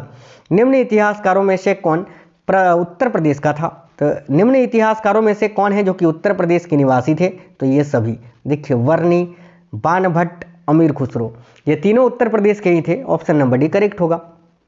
अगला क्वेश्चन है क्वेश्चन नंबर 201, निजामुद्दीन औलिया किसके शिष्य थे? तो देखिए, निजामुद्दीन औलिया जो है ना साथियों बाबा फरीद के शिष्य थे, याद रखना Baba Farid, option number A. Nizamuddin Auliya का जन्म कहाँ हुआ था? तो याद रखना निजामुद्दीन औलिया का जन्म उत्तर प्रदेश के बदायूं में हुआ था, Badaun, option number A Badaun. Chittu Pandey किस क्षेत्र से संबंधित है? तो भाई देखना चीतू पांडे का संबंध ये किस क्षेत्र से था? तो याद रखना करेक्ट आएगा बलिया से, option number B Ballia. Next है, रैदास का जन्म कहाँ हुआ था? तो रैदास का जन्म कहाँ हुआ था? तो वाराणसी में, ऑप्शन नंबर ए वाराणसी, याद रखना। पद्मावत किसकी रचना है? तो पद्मावत की रचना किसने की थी? तो करेक्ट आएगा मलिक मोहम्मद जायसी ने। नेक्स्ट क्वेश्चन देखिए, यमा व स्मृति की रेखाएं किसकी कृति हैं? तो भाई यमा व स्मृति की रेखाएं ये किसकी रचना है साथियों? तो याद रखना महादेवी वर्मा की, option number C Mahadevi Verma, जिनका संबंध उत्तर प्रदेश से है। अप्सरा व परिमल किसकी कृति है? तो अप्सरा व परिमल के लेखक कौन है? तो देखिए, राइट आंसर हो जाएगा आपका Suryakant Tripathi Nirala, option number C correct है। आगे देखिए, भारत दुर्दशा किसकी कृति है? तो भारत दुर्दशा के लेखक कौन है? तो याद रखना हरिश्चंद्र, ठीक है, ऑप्शन नंबर बी करेक्ट आएगा भारतेंदु हरिश्चंद्र, याद रखिएगा। मुंशी प्रेमचंद का जन्म किस जनपद में हुआ था? तो साथियों देखिए, मुंशी प्रेमचंद का जन्म किस जनपद में हुआ था? तो वाराणसी में, ऑप्शन नंबर सी वाराणसी। आगे देखिएगा, राष्ट्रकवि मैथिली शरण गुप्त का संबंध उत्तर प्रदेश के किस जनपद से है? तो राष्ट्रकवि जो है मैथिली शरण गुप्त, इनका संबंध उत्तर प्रदेश के किस जनपद से है? तो याद रखना झांसी से, ऑप्शन नंबर बी झांसी के रहने वाले थे ये। डॉक्टर विद्यानिवास मिश्र का संबंध उत्तर प्रदेश के किस जनपद से है? देखिएगा, डॉक्टर विद्यानिवास मिश्र का संबंध जो है उत्तर प्रदेश के किस जनपद से है? तो साथियों गोरखपुर से, ऑप्शन नंबर बी गोरखपुर। अगला क्वेश्चन है, महामानव किसकी कृति है? बहुत ही अच्छा क्वेश्चन है, तो याद रखना महामानव जो है ना राहुल, देखिए राहुल सांस्कृत्यायन की कृति है, राइट आएगा ऑप्शन नंबर बी। आगे देखिए बाणभट्ट किसकी आत्मकथा है, या माफ करना बाणभट्ट की आत्मकथा, ठीक है, बाणभट्ट की आत्मकथा ये किसकी कृति है? तो देखिए करेक्ट आएगा हजारी प्रसाद की, ऑप्शन नंबर ए हजारी प्रसाद। अगला क्वेश्चन है चिंतामणि किसकी कृति है? तो भाई याद रखना चिंतामणि के लेखक कौन है? तो Ramchandra Shukla, option number C correct हो जाएगा। अगला क्वेश्चन है प्रसिद्ध लेखक धर्मवीर भारती का संबंध किस स्थान से है? तो देखिए प्रसिद्ध लेखक धर्मवीर भारती, इनका संबंध किस स्थान से है? तो राइट आएगा साथियों ऑप्शन नंबर डी इलाहाबाद से। आगे देखिए मेजर ध्यानचंद का जन्म कहाँ हुआ था? तो मेजर ध्यानचंद जिनको हॉकी का जादूगर कहा जाता है, ठीक है, और मेजर ध्यानचंद का जन्म कहाँ पर हुआ था? तो उत्तर प्रदेश के झांसी में ही, ऑप्शन नंबर ए झांसी याद रखना। संत रविदास का जन्म कहाँ हुआ था? तो साथियों देखिए संत रविदास का जन्म भी वाराणसी में हुआ था, option number B Varanasi. Tulsidas ji का जन्म कहाँ हुआ था? तो देखिए तुलसीदास जी का जन्म जो है ना ये उत्तर प्रदेश में कहाँ पर हुआ था? तो याद रखिएगा चित्रकूट में। आगे देखिए स्वराज पार्टी का गठन किसने किया था? तो भाई देखिए स्वराज पार्टी का गठन किसने किया था? तो राइट आंसर आएगा ऑप्शन नंबर बी CR दास यानी चितरंजन दास ने। आगे देखिए और चितरंजन दास के साथ मोतीलाल नेहरू भी थे, याद रखना 1923 में इन्होंने जो है ना स्वराज पार्टी की स्थापना की थी। आगे देखिए नेक्स्ट है बनारस हिंदू विश्वविद्यालय की स्थापना किसने की थी? तो देखिए बनारस हिंदू विश्वविद्यालय की स्थापना 1916 में की गई थी, और किसने की थी? तो साथियों याद रखना पंडित मदन मोहन मालवीय जी ने, तो ऑप्शन नंबर डी पंडित मालवीय याद रखिएगा। लखनऊ अखबार के संपादक कौन थे? क्वेश्चन नंबर 220 है। देखिए लखनऊ अखबार के संस्थापक कौन थे? तो यहाँ आपका राइट आंसर होगा लालजी, ऑप्शन नंबर सी याद रखिएगा। उत्तर प्रदेश का देखिए उर्दू का पहला अखबार कौन सा था? तो उत्तर प्रदेश का उर्दू का पहला अखबार कौन सा था? तो याद रखिए सदरुल अखबार, ऑप्शन नंबर ए करेक्ट होगा सदरुल अखबार। नेक्स्ट है मर्यादा परिपाटी नामक मासिक पत्र का प्रकाशन कहाँ से होता है? तो भाई मर्यादा परिपाटी नामक मासिक पत्र का प्रकाशन जो है ना साथियों याद रखिएगा आगरा से होता है, ऑप्शन नंबर सी आगरा। उत्तर प्रदेश से प्रकाशित प्रथम हिंदी पत्र कौन सा था? तो उत्तर प्रदेश राज्य से प्रकाशित होने वाला प्रथम हिंदी पत्र कौन सा था? तो देखिए राइट आंसर होगा बनारस अखबार, ठीक है, बनारस अखबार याद रखिएगा, ऑप्शन नंबर बी, ठीक है। आगे देखिए उत्तर प्रदेश शासन द्वारा जिस आयु वर्ग तक के बच्चों को प्राथमिक शिक्षा उपलब्ध कराने में उच्च प्राथमिकता दी जा रही है वो कितना वर्ष है? तो 14 वर्ष तक याद रखिएगा, ठीक है, ऑप्शन नंबर डी। आगे देखिए सरदार वल्लभ भाई पटेल कृषि विश्वविद्यालय कहाँ पर अवस्थित है? तो साथियों देखना सरदार वल्लभ भाई पटेल कृषि विश्वविद्यालय जो है ना साथियों ये मेरठ में स्थित है, मेरठ में, ऑप्शन नंबर बी मेरठ। हिंदुस्तानी एकेडमी जिसे भारतीय भाषाओं की रक्षा तथा विकास हेतु स्थापित किया गया था ये कहाँ पर स्थित है? तो देखिए करेक्ट आएगा इलाहाबाद में, याद रखिए हिंदुस्तानी एकेडमी जिसे भारतीय भाषाओं की रक्षा तथा विकास हेतु स्थापित किया गया था ये इलाहाबाद में स्थित है। आगे देखिए उत्तर प्रदेश में प्रथम ऊर्जा, देखिए उत्तर प्रदेश में प्रथम ऊर्जा शिक्षा पार्क की स्थापना ये प्रस्तावित है कहाँ पर? तो देखिए करेक्ट आएगा इलाहाबाद में, ऑप्शन नंबर बी इलाहाबाद। आगे देखिए doctor Ambedkar institute of technology for handicraft ये कहाँ पर अवस्थित है? तो याद रखना doctor Ambedkar institute of technology for handicraft जो है ना ये कानपुर में स्थित है, ऑप्शन नंबर सी कानपुर। उत्तर प्रदेश में कंप्यूटर एडेड डिजाइनिंग परियोजना केंद्र कहाँ पर स्थित है? तो साथियों देखना उत्तर प्रदेश में कंप्यूटर एडेड डिजाइनिंग परियोजना केंद्र जो है ये कहाँ पर स्थित है? तो भाई लखनऊ में, Lucknow option number D correct हो जाएगा। गुरु गोविंद सिंह स्पोर्ट्स कॉलेज की स्थापना उत्तर प्रदेश में की गई थी कहाँ पर? तो गुरु गोविंद सिंह स्पोर्ट्स कॉलेज की स्थापना जो है ना ये उत्तर प्रदेश में कहाँ पर की गई है? तो करेक्ट आएगा लखनऊ में, याद रखिएगा लखनऊ, ऑप्शन नंबर डी। देखिए प्रथम विकलांग विश्वविद्यालय स्थापित किया जा रहा है कहाँ पर? तो भाई प्रथम विकलांग विश्वविद्यालय उत्तर प्रदेश में कहाँ पर स्थापित किया गया? तो भाई लखनऊ में, ऑप्शन नंबर ए लखनऊ याद रखिएगा। रहनुमा का प्रकाशन कहाँ से किया गया? तो देखिए रहनुमा का प्रकाशन उत्तर प्रदेश में कहाँ से किया गया है? तो यहाँ आपका राइट आंसर होगा मुरादाबाद से, ऑप्शन नंबर सी मुरादाबाद। क्रांतिकारी नामक पत्र का प्रकाशन कहाँ से किया गया है? तो याद रखिएगा उत्तर प्रदेश में क्रांतिकारी नामक पत्र का प्रकाशन कहाँ से हुआ था? तो यहाँ आपका राइट आंसर होगा झांसी से, झांसी, ऑप्शन नंबर डी।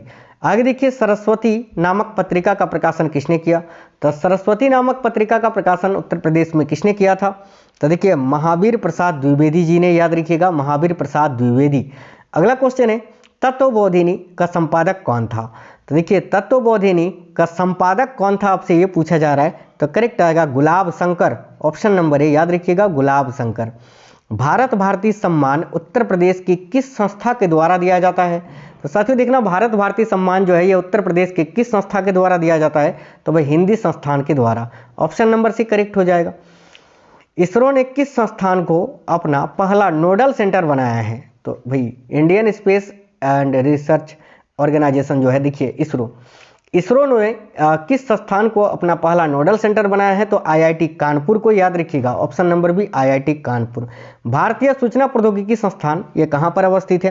तो राइट आंसर आएगा इलाहाबाद में, ऑप्शन नंबर ए। स्वतंत्रता के पश्चात सर्वप्रथम किस जनपद में इंजीनियरिंग कॉलेज की स्थापना की गई थी? तो स्वतंत्रता के पश्चात सर्वप्रथम किस जनपद में इंजीनियरिंग कॉलेज की स्थापना की गई थी? याद रखना आगरा में। आगे देखिए, मिड डे मील योजना के तहत पका पकाया भोजन कब से दिया जाने लगा? तो देखिए करेक्ट आंसर आएगा साथियों 2004 से, याद रखना पका।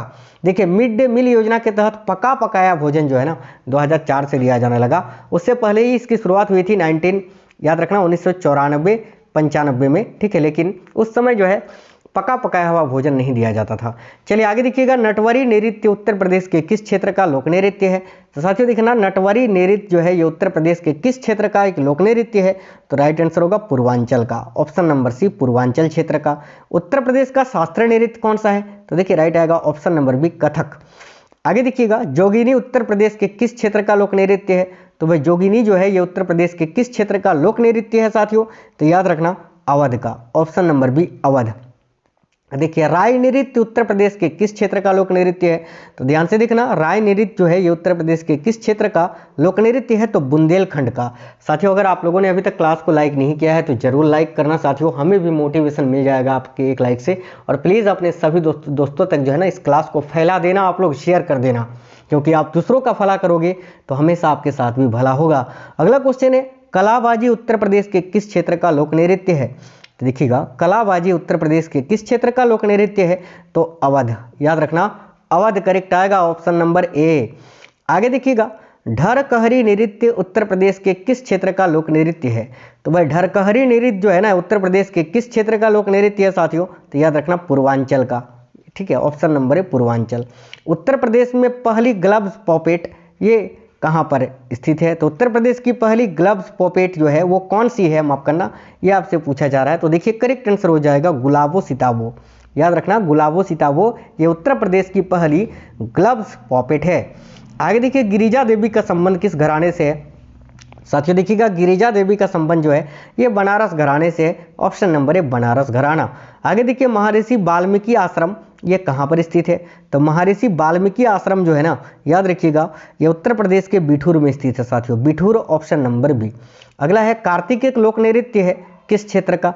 तो वह देखिएगा कार्तिक जो है ना एक लोक नृत्य है साथियों उत्तर प्रदेश के बुंदेलखंड क्षेत्र का, ऑप्शन नंबर ए राइट आएगा बुंदेलखंड क्षेत्र। उत्तर प्रदेश का छोलिया नृत्य किस जाति में प्रचलित है? तो ध्यान से देखिए, उत्तर प्रदेश का ये जो छोलिया नृत्य है ये साथियों राजपूतों में प्रचलित है। राजपूतों का जब विवाह समारोह होता है उस समय जो है ये छोलिया नृत्य किया जाता है, तो आपको याद रखना है राजपूतों का, ऑप्शन नंबर बी जो है इस क्वेश्चन के लिए करेक्ट हो जाएगा। साथियों अगर आप लोगों ने अभी तक क्लास को लाइक नहीं किया है तो प्लीज़ सभी साथी क्लास को एक लाइक अपना जरूर कर दीजिए और प्लीज़ अपने सभी दोस्तों तक जरूर शेयर करिएगा। और एक चीज़ साथियों देखिए, आप अपने जीवन का ये जो कीमती समय यहाँ पर इस क्लास में दे रहे हैं ना, ये आपके लिए बहुत ही उचित साबित होने वाला है, क्योंकि साथियों ये क्वेश्चंस आपके पेपर के लिए बहुत ही ज़्यादा महत्वपूर्ण है। आज आपने जो समय इस क्लास के लिए दिया है वो आपके जीवन में परिवर्तन लाएगा, बिल्कुल लाएगा, 100% लाएगा। अगला क्वेश्चन देखिएगा, उत्तर प्रदेश के प्रसिद्ध संगीतज्ञ स्वामी हरिदास किस मुगल शासक के समकालीन थे? तो देखना करेक्ट आएगा अकबर के, ऑप्शन नंबर ए अकबर। आगे देखिए, उत्तर प्रदेश में राज्यपाल की नियुक्ति कौन करता है? तो साथियों देखना, उत्तर प्रदेश में राज्यपाल की नियुक्ति कौन करता है भाई? तो करेक्ट आएगा राष्ट्रपति, option number D. Next question है, उत्तर प्रदेश को पूर्व में किस नाम से जाना जाता था? तो देखिएगा साथियों, उत्तर प्रदेश को पूर्व में या पहले किस नाम से जाना जाता था? तो यूनाइटेड प्रोविंस के नाम से, ऑप्शन नंबर ए यूनाइटेड प्रोविंस करेक्ट आएगा। उत्तर प्रदेश राज्य एक्ट पर गवर्नर जनरल द्वारा कब हस्ताक्षर किया गया था? तो देखिए, उत्तर प्रदेश राज्य एक्ट पर गवर्नर जनरल के द्वारा कब हस्ताक्षर किया गया था? तो राइट आंसर आएगा 7 दिसंबर 1947 को, ऑप्शन नंबर ए करेक्ट है। उत्तर प्रदेश पंचायत राज संशोधन अधिनियम कब पारित किया गया? देखिए, उत्तर प्रदेश पंचायत राज संशोधन अधिनियम जो है ये साथियों 1994 में पारित किया गया था, ऑप्शन नंबर बी 1994। उत्तर प्रदेश में सबसे अल्प समय तक कौन मुख्यमंत्री के पद पर रहे थे, यानी सबसे कम समय तक उत्तर प्रदेश के मुख्यमंत्री कौन थे, तो याद रखना Tribhuvan Narayan Singh, option number C. और सबसे लंबे समय तक पूछे तो गोविंद बल्लभ पंत, याद रखना। आगे देखिए, उत्तर प्रदेश में मुख्यमंत्री पद पर सबसे अधिक समय तक रहने वाला व्यक्ति का नाम बताइए। अभी मैंने बताया गोविंद बल्लभ पंत, याद रखना। उत्तर प्रदेश में स्थानीय स्वायत्तता शासन का ढांचा किस प्रकार का है, तो भाई करेक्ट आएगा त्रिस्तरीय साथियों, ऑप्शन नंबर सी त्रिस्तरीय। आगे देखिए, लखनऊ के बड़े इमाम बाड़े का निर्माण किस नवाब ने कराया था, तो लखनऊ में स्थित है ये बड़ा इमाम बाड़ा, और इसका निर्माण जो है वो किस नवाब ने कराया था, माफी चाहते हैं। देखिए करेक्ट आंसर हो जाएगा साथियों, ऑप्शन नंबर बी करेक्ट आएगा, याद रखना आसफुद्दौला ने बड़े इमाम बाड़ा का निर्माण कराया था। चलिए नेक्स्ट क्वेश्चन है, भिटोरा नामक प्राचीन ऐतिहासिक स्थल कहाँ पर स्थित है, तो देखिए भिटोरा नामक प्राचीन ऐतिहासिक स्थल जो है ये उत्तर प्रदेश के फतेहपुर में स्थित है, option number C Fatehpur. 80 metre ऊंचाई का उत्तर प्रदेश का पहला विंड मॉनिटरिंग मास्ट किस जिले में स्थापित किया जा रहा है, तो साथियों करेक्ट आएगा शाहजहांपुर में, ऑप्शन नंबर डी। अनूप शहर प्रदेश के किस जनपद में अवस्थित है, तो साथियों देखना अनूप शहर जो है ये उत्तर प्रदेश के किस जनपद में अवस्थित है, तो भाई बुलंदशहर में, ऑप्शन नंबर डी याद रखिएगा बुलंदशहर। ऐतिहासिक स्थल गढ़वा जहां से अनेक अभिलेख प्राप्त हुए हैं, ये किस जनपद में स्थित है, तो देखिए ऐतिहासिक स्थल जो है गढ़वा ये किस जनपद में है, तो इलाहाबाद जनपद में, ऑप्शन नंबर है इलाहाबाद। त्रिशंकु किसकी कृति है, तो देखिए त्रिशंकु ये किसकी रचना है, तो भाई अज्ञेय की, याद रखना अज्ञेय, ऑप्शन नंबर बी। उत्तर प्रदेश सरकार ने भिक्षावृत्ति प्रतिषेध अधिनियम कब लागू किया, तो याद रखना उत्तर प्रदेश सरकार ने भिक्षावृत्ति प्रतिषेध अधिनियम जो है ये कब लागू किया था, तो 1975 में, ऑप्शन नंबर ए। मान्यवर काशीराम जी गार्डन ये कहाँ पर स्थित है, तो करेक्ट आएगा ऑप्शन नंबर बी लखनऊ में। आगे देखिए, उत्तर प्रदेश में विधानसभा को भंग करने का अधिकार किसे है, तो देखिए उत्तर प्रदेश में विधानसभा को भंग करने का अधिकार राज्यपाल को होता है, ऑप्शन नंबर है राज्यपाल। अशोक द्वारा निर्मित राज्य का राज्य चिन्ह सिंह स्तंभ उत्तर प्रदेश में कहां पर स्थित है, तो करेक्ट आएगा सारनाथ में, ऑप्शन नंबर डी सारनाथ। गुप्त काल में उत्तर प्रदेश के कौन से नगर व्यवसाय शिक्षा व कला के प्रमुख केंद्र थे, तो देखना गुप्त काल में उत्तर प्रदेश के कौन से नगर हैं जो कि व्यवसाय शिक्षा व कला के प्रमुख केंद्र थे, तो याद रखना ये सभी मथुरा, कौशाम्बी और प्रयाग। देखिए प्रथम स्वतंत्रता संग्राम कब हुआ था, तो साथियों 1857 में, 10 मई 1857 मेरठ से इसकी शुरुआत हुई थी। विश्व प्रसिद्ध ताजमहल उत्तर प्रदेश के किस नगर में स्थित है, अब देखिए ताजमहल जो है ये लखनऊ, मेरठ, आगरा या बनारस में स्थित है। आप लोग सभी साथी इस क्वेश्चन का आंसर प्लीज कमेंट बॉक्स में कमेंट करके जरूर बता देना साथियों, सभी लोग इस क्वेश्चन का आंसर कमेंट कर देना। चलिए आगे देखिएगा, बौद्ध धर्म की वज्रयान शाखा का उदय उत्तर प्रदेश में कहां पर हुआ है, तो देखिएगा बौद्ध धर्म की वज्रयान शाखा का उदय जो है ये उत्तर प्रदेश में कहां पर हुआ है, तो देखना इस क्वेश्चन का करेक्ट आंसर हो जाएगा आपका सारनाथ में, ऑप्शन नंबर बी सारनाथ। किस सन में उत्तर प्रदेश का नाम संयुक्त प्रांत रखा गया, यह क्वेश्चन काफी इंपॉर्टेंट है, तो याद रखना 1937 में। आगे देखिए नेक्स्ट है, उत्तर प्रदेश में 1857 की क्रांति का आरंभ सर्वप्रथम किस नगर में हुआ था, तो याद रखना मेरठ में। आगे देखिए, उत्तर प्रदेश भारतीय गणतंत्र का एक पूर्ण राज्य किस सन में बना था, तो देखिए करेक्ट आएगा 26 जनवरी 1950 को। वैसे याद रखना उत्तर प्रदेश नाम जो है ना ये कब पड़ा था साथियों, तो 24 जनवरी, याद रखना 24 जनवरी 1950 को, ये भी याद रखना। यानी अगर आपसे पूछे कि उत्तर प्रदेश का राज्य दिवस कब से मनाया जाता है, तो 24 जनवरी से। और कब से इसकी घोषणा हुई है उत्तर प्रदेश राज्य दिवस मनाने की 24 जनवरी को प्रत्येक वर्ष, तो याद रखना 2018 में पहली बार ये मनाया गया था, ठीक है। आगे देखिए, उत्तर प्रदेश के किसान आंदोलन का नेतृत्व किस नेता ने किया, तो देखिए उत्तर प्रदेश के किसान आंदोलन का नेतृत्व किस नेता ने किया था, तो करेक्ट आएगा पंडित जवाहरलाल नेहरू जी ने, ऑप्शन नंबर डी। अगला क्वेश्चन है, उत्तर प्रदेश में काकोरी षड्यंत्र कांड कब हुआ था, तो याद रखना करेक्ट आंसर है इस क्वेश्चन के लिए आपका 9 अगस्त 1925 को। नेक्स्ट है, उत्तर प्रदेश में चंदावार का प्रसिद्ध युद्ध कब हुआ था, तो देखिए उत्तर प्रदेश में चंदावार का प्रसिद्ध युद्ध ये कब लड़ा गया था, तो 1194 ईस्वी में, ठीक है। आगे देखिए, उत्तर प्रदेश में खानवा का प्रसिद्ध युद्ध कब हुआ था, तो वह खानवा का प्रसिद्ध युद्ध बाबर एवं मेवाड़ के राणा सांगा के मध्य लड़ा गया था, कब, तो 1527 ईस्वी में।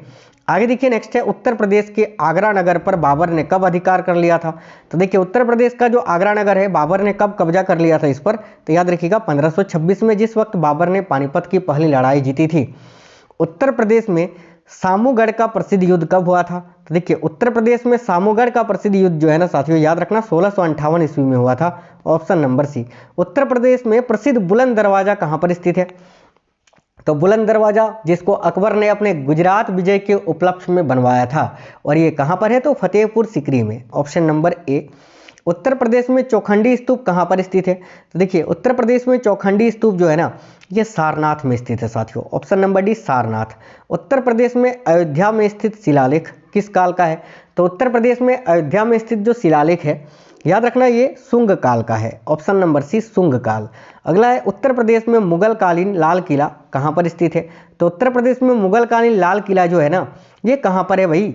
तो लाल किला ये आगरा में स्थित है, ठीक है, याद रखना Agra. Option number D.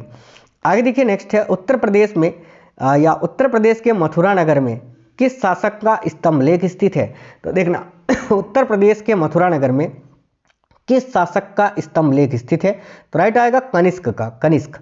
Uttar Pradesh में अकबर की रानी जोधाबाई का महल कहाँ पर स्थित है? तो देखिए रानी जोधाबाई का महल जो है ना उत्तर प्रदेश में कहाँ है? तो फतेहपुर सीकरी में। अगला क्वेश्चन देखिएगा उत्तर प्रदेश के किस जिले में त्रिवेणी देखिए त्रिवेणी स्ट्रक्चरल लिमिटेड कारखाना स्थित है?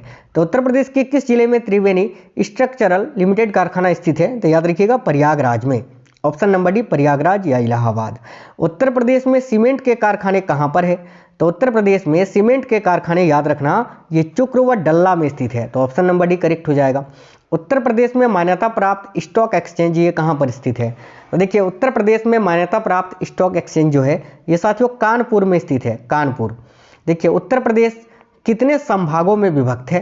तो याद रखना उत्तर प्रदेश कुल 18 संभागों या मंडलों में विभक्त है। देखिए उत्तर प्रदेश में 18 मंडल हैं और 75 जिले हैं वर्तमान में, याद रखना।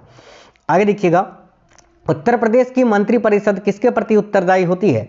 तो साथियों उत्तर प्रदेश की मंत्रिपरिषद जो होती है याद रखिएगा ये विधानसभा के प्रति उत्तरदायी होते हैं। ऑप्शन नंबर डी विधानसभा। पूरे उत्तर प्रदेश को कुल कितने निर्वाचन क्षेत्रों में विभाजित किया गया है? तो राइट आंसर आएगा 403 निर्वाचन क्षेत्रों में। आगे देखिए उत्तर प्रदेश के किस स्थान पर महात्मा बुद्ध ने निर्वाण प्राप्त किया था यानी उनकी मृत्यु हुई थी? याद रखना कुशीनगर में। Option number C Kushinagar.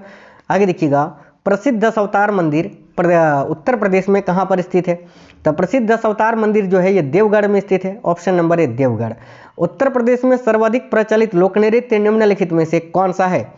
तो देखिएगा उत्तर प्रदेश में सबसे अधिक प्रचलित लोक नृत्य इनमें से कौन सा है साथियों? तो नौटंकी, याद रखना नौटंकी करेक्ट आएगा। वैसे उत्तर प्रदेश के प्रमुख लोक नृत्य मैं आपको यहाँ बता देता हूँ, जैसे कि देखो एक तो आपका चरकुला है, चरकुला नृत्य, उसके अलावा रासलीला, कथक, रामलीला, ख्याल, नौटंकी, दादरा और कजरी नृत्य, याद रखिएगा। उत्तर प्रदेश का कौन सा लोक नृत्य गुजरात के डांडिया नृत्य के जैसा है? तो याद रखना पाई डंडा। उत्तर प्रदेश का ये जो पाई डंडा लोक नृत्य है ये गुजरात के डांडिया नृत्य जैसा है, याद रखना। आगे देखिए पूर्वी उत्तर प्रदेश में अंग्रेजों के विरुद्ध विद्रोह का नेतृत्व किसने किया था? तो याद रखना करेक्ट आएगा कुंवर सिंह ने। ऑप्शन नंबर बी वीर कुंवर सिंह। औरंगजेब ने अपने भाई शुजा को प्रदेश के किस नगर के निकट पराजित किया था? तो याद रखिए करेक्ट आएगा इलाहाबाद के निकट। Option number B. Uttar Pradesh में तांबा किस जिले में पाया जाता है? तो साथियों देखिए उत्तर प्रदेश में तांबा जो है ये किस जिले में पाया जाता है? तो ललितपुर जिले में, उत्तर प्रदेश के ललितपुर जिले में। Option number D. Uttar Pradesh में भारत की कुल कितने प्रतिशत कृषि योग्य भूमि है? तो देखिए उत्तर प्रदेश में भारत की कुल 22% कृषि योग्य भूमि है, याद रखिएगा। संपूर्ण भारत का लगभग कितना खाद्यान्न उत्तर प्रदेश द्वारा उत्पादित किया जाता है? तो साथियों याद रखना अभी वर्तमान में ये लगभग 21% आपको याद रखना है, ठीक है। चलिए उत्तर प्रदेश को कृषि द्वारा लगभग कितने प्रतिशत आय की प्राप्ति होती है? तो याद रखना 65 से 68%, ठीक है, 65 से 68% याद रखना है आपको। तो यहाँ ऑप्शन नंबर भी 68% आप आंसर कर सकते हैं। देखिए उत्तर प्रदेश में हीरा किस जिले से निकाला जाता है? तो भाई याद रखना उत्तर प्रदेश में हीरा जो है ना उत्तर प्रदेश के बांदा जिले से निकाला जाता है साथियों। तो राइट आंसर आएगा ऑप्शन नंबर ए बांदा। उत्तर प्रदेश में कौन सी मिट्टी सर्वाधिक पाई जाती है? तो देखिए उत्तर प्रदेश में कौन सी मिट्टी है जो सर्वाधिक पाई जाती है? तो जलोढ़ दोमट मिट्टी। Option number B. Non plastic fire clay Uttar Pradesh में कहाँ पाया जाता है? तो राइट आएगा मिर्जापुर में। ऑप्शन नंबर ए मिर्जापुर। आगे देखिएगा उत्तर प्रदेश में यूरेनियम के भंडार कहाँ पाए जाते हैं? तो याद रखना ललितपुर में। Option number A Lalitpur. Uttar Pradesh का भारत के चावल उत्पादक राज्यों में कौन सा स्थान है? तो मैंने आपको बताया साथियों, दूसरा स्थान है, द्वितीय स्थान। उत्तर प्रदेश में किस मौसम में सरसों की उपज की जाती है? तो भाई सरसों, याद रखना, सरसों की उपज ये तो रबी फसल है, तो रबी के मौसम में ही अक्टूबर नवंबर में किया जाता है। ऑप्शन नंबर सी करेक्ट होगा। तंबाकू की कृषि उत्तर प्रदेश में किस कार्य के लिए की जाती है? तो साथियों देखिएगा, तंबाकू की कृषि जो है उत्तर प्रदेश में किस लिए की जाती है? तो खाने और हुक्का बनाने हेतु। तो ऑप्शन नंबर सी करेक्ट होगा। भारत में गन्ना उत्पादन की दृष्टि से उत्तर प्रदेश का कौन सा स्थान है? तो याद रखना प्रथम। सबसे अधिक गन्ना का उत्पादन भारत में यूपी में ही होता है। आगे देखो, उत्तर प्रदेश में सर्वाधिक सिंचाई निम्नलिखित में से किस साधन द्वारा की जाती है? तो उत्तर प्रदेश में जो सर्वाधिक सिंचाई होता है वो कुआं और नलकूप से होता है। तो ऑप्शन नंबर डी करेक्ट आएगा। उत्तर प्रदेश में गोकुल बैराज का निर्माण कब प्रारंभ किया गया था? तो गोकुल बैराज का निर्माण ये कब प्रारंभ किया गया था? तो दिसंबर 1990 में। आगे देखिए, उत्तर प्रदेश की सबसे लंबी नहर कौन सी है? तो मैंने आपको बताया साथियों, शारदा नहर, जिसकी कुल लंबाई याद रखना है आपको 350 किलोमीटर है, शारदा नहर की कुल लंबाई। ठीक है, आगे देखो, उत्तर प्रदेश में रानी लक्ष्मीबाई बांध परियोजना किस नदी पर स्थित है? तो देखिए यहाँ आपका करेक्ट आएगा बेतवा नदी पर। ऑप्शन नंबर सी बेतवा नदी। आगे देखिएगा, उत्तर प्रदेश में शारदा नहर प्रणाली का निर्माण किस वर्ष में प्रारंभ किया गया था? तो शारदा नहर प्रणाली का निर्माण कार्य किस वर्ष प्रारंभ हुआ था? तो 1928 में। Option number C. Uttar Pradesh में कुल सिंचित भूमि का कितनी प्रतिशत नहरों द्वारा सिंचित है? तो करेक्ट आएगा 30%। Option number B. आगे देखो, उत्तर प्रदेश की आगरा नहर ओखला के पास किस नदी से निकलती है? तो आगरा नहर जो है ना, ये ओखला के पास से, याद रखना, यमुना नदी से निकलती है। Option number D Yamuna. अगला है, उत्तर प्रदेश का विद्युत उत्पादन की दृष्टि से संपूर्ण देश में कौन सा स्थान है? तो भाई वर्तमान में अगर देखें तो 5वां स्थान है, प्रथम स्थान पर महाराष्ट्र है, याद रखना। आगे देखो, उत्तर प्रदेश में भारतीय वन्य जीव परिषद की स्थापना कब की गई थी? तो देखिए, उत्तर प्रदेश में भारतीय वन्य जीव परिषद की स्थापना जो है ये 1952 में की गई थी। ऑप्शन नंबर सी 1952। उत्तर प्रदेश में वनों को प्रशासनिक दृष्टि से कितने भागों में बांटा गया है? तो साथियों, उत्तर प्रदेश में वनों को प्रशासनिक दृष्टि से कुल कितने भागों में बांटा गया है? तो 6 भागों में, याद रखिएगा। आगे देखो, कत्था किस वृक्ष से बनाया जाता है? तो याद रखिएगा, कत्था जो है ना, ये किस वृक्ष से बनाया जाता है? तो देखिए करेक्ट आंसर क्या हो जाएगा भाई, उत्तर प्रदेश में कत्था किस वृक्ष से बनाया जाता है? तो यहाँ आपको जरूर से जरूर याद रखना है खैर से। खैर करेक्ट आएगा। ऑप्शन नंबर 1 खैर। उत्तर प्रदेश का बृहत्तम उद्योग निम्नलिखित में से कौन सा है? तो याद रखिए, उत्तर प्रदेश का बृहत्तम उद्योग निम्नलिखित में से कौन सा है? तो देखो राइट आएगा हथकरघा उद्योग।